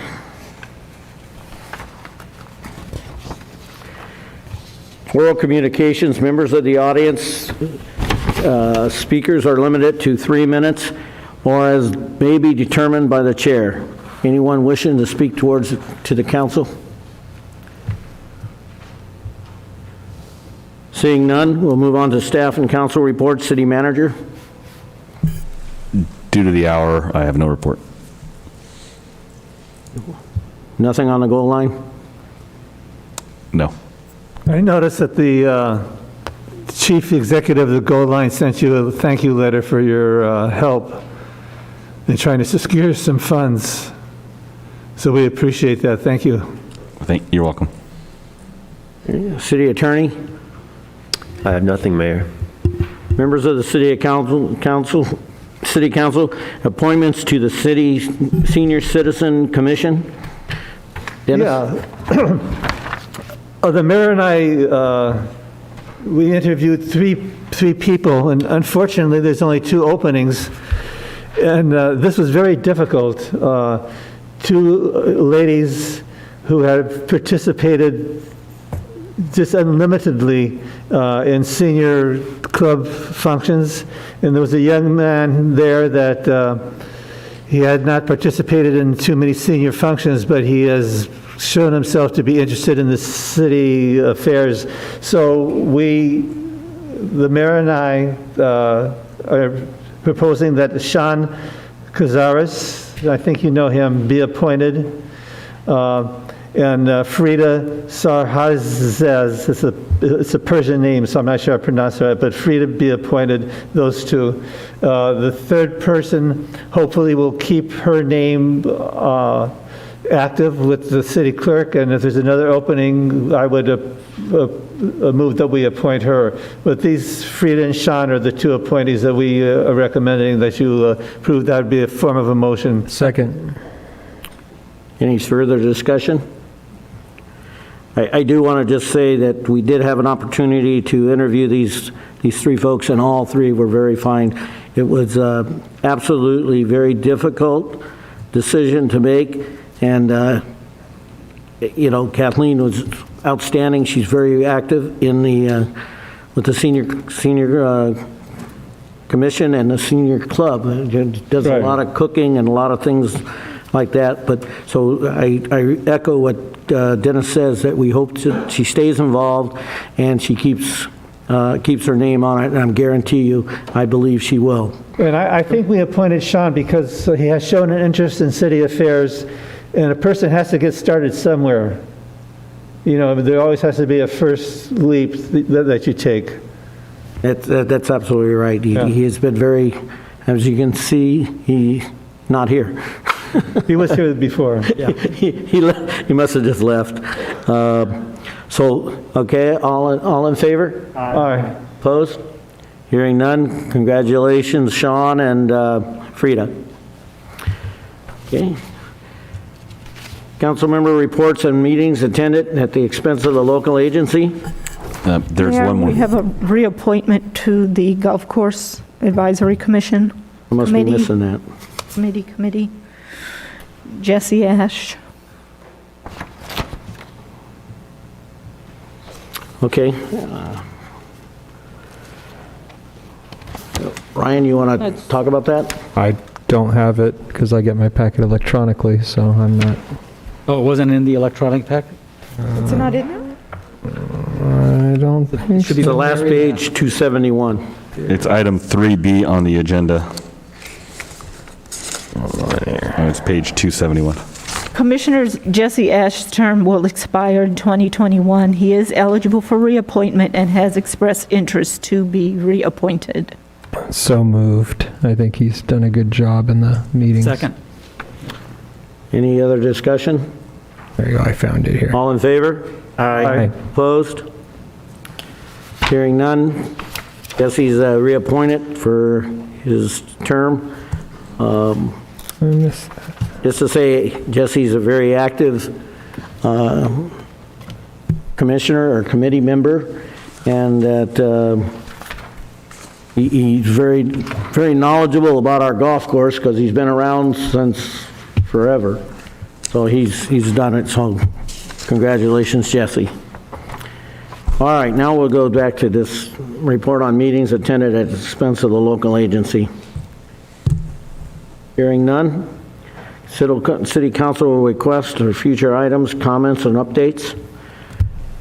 Dennis. Well, the only request I would have is there any discussion going on about a restaurant in the Walker House?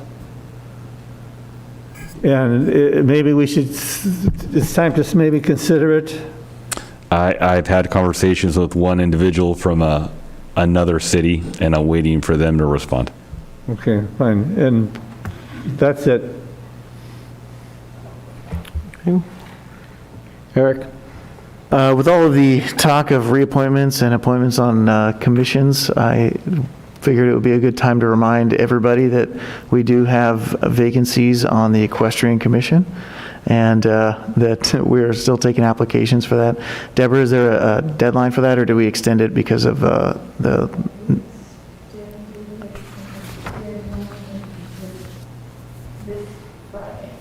Okay.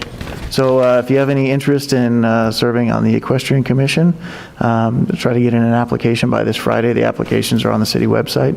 I think we're always looking for good people that are interested in giving back to the community, and that's a fantastic way to do so. And then secondly, a reminder that on October 23rd, there's a charity hockey game that will be hosted through the Ontario Reign. It's a fundraiser for Christmas gifts to be brought to service members' kids at Camp Pendleton and 29 Palms Marine Corps bases. And it's being arranged through Patriots Hockey, an organization which I'm a part of. And if you're really interested in seeing how terrible I am at hockey, you can come to that event because I'll be playing. And the San Dimas Masonic Lodge, the Diamond Bar Women's Club, and I think San Dimas Rotary even is part of arranging that, and that's how that all came about. So it's helping our community organizations raise some money for our service members' kids. That it's a cause that's very worthy. So if you are interested in tickets, I posted a link on my council member Facebook page, and those are purchased through Patriots Hockey, their website. And what time are you hitting the ice, Eric? That is, I'm going to have to look that one up. And the website's patriotshockeyprogram.org, and you go to... I was going to say multiple times, but I don't know if that was the question Hitting the you're ice asking. multiple times. Yeah. Hopefully I'm not physically hitting the ice. We've got...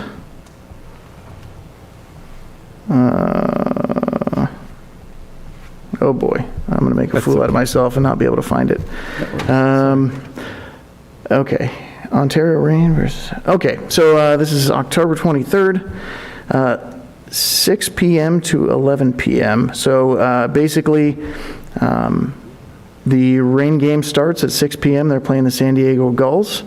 And then afterwards, Patriots Hockey is going to be playing LAPD hockey. So we'll see if we can continue our winning streak against LAPD. I think we're undefeated against them, so hopefully we keep that going. Well, you can hope. John? Earlier in the evening, Parks and Rec told us about the Spooktacular, and one of those events was the 5K run, the 1K, and the toddler trot. And I just wanted to mention that's on the 23rd, early in the day, so you can still get to see. You can go to the Spooktacular, And then you can still go and see Eric play hockey because he's playing a little later in the evening. But I wanted to mention that the place where that race is taking place, where you want to check in, it might have been mentioned, but it's over at the high school this year. So that's different than in all the years past. There may be some people showing up here in Civic Center and wondering where the tables are and the starting line and the balloons and everything else. So that's over in the at the high school, and we might want to have some kind of signage here directing people who might accidentally show up here out of habit. Ryan? Thank you, Mayor. Piggyback off of what John said, I ran the Aquarium of the Pacific 5K this past Saturday, tailored into the Long Beach Marathon, which I did not do. The 5K was enough. But I have registered, and the wife and I will be running on October 23rd, and I'm hopeful Councilman Weber is going to take me up on a little challenge to be out there too, and I'm confident he'll be out there in a costume. So I look forward to that. And the other part of that is just a reminder, I brought it up at the last meeting, but I was chatting with staff, and ICSC Recon, I brought it up at the last council meeting. I know staff's working to try to make arrangements. Many city councils attend in their entirety after talking with staff today as well. So if any of you are interested and want to attend that, I highly encourage you to do it. In the past, and this is a question for council, in the past, the city manager or a member of staff has attended. Ken went actually 2 years ago when we looked to go. It's not explicitly laid out in the city manager's contract for him to attend or a member of staff, but the way I interpret that is that's something that we permitted previously, so I have no issue if the city manager attends. I don't know if you guys are okay with that as well, but that was a point of clarification to get from council as it relates to that. As far as that issue is, that should probably be something that we put on an agenda for the council to decide. So we can put that on the next meeting's agenda if you want it.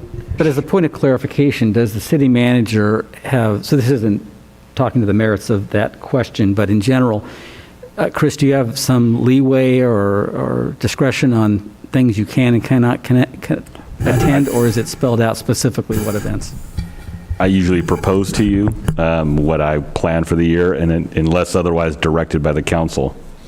I mean, I could select to go. I'm a little conferenced out, but I will more than happy be able to attend a conference if you like.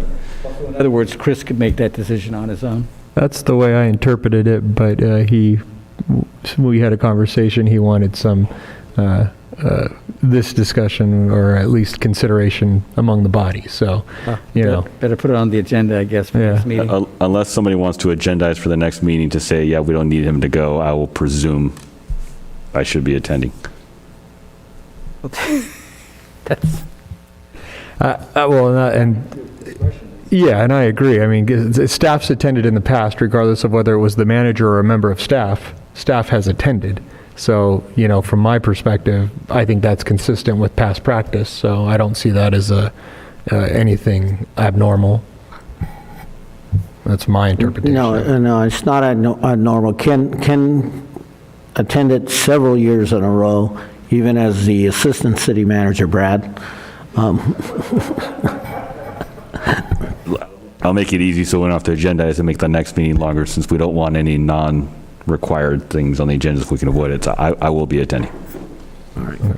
Okay, and at some point, we need to have a discussion, okay, and I think it's coming later in October, or maybe after the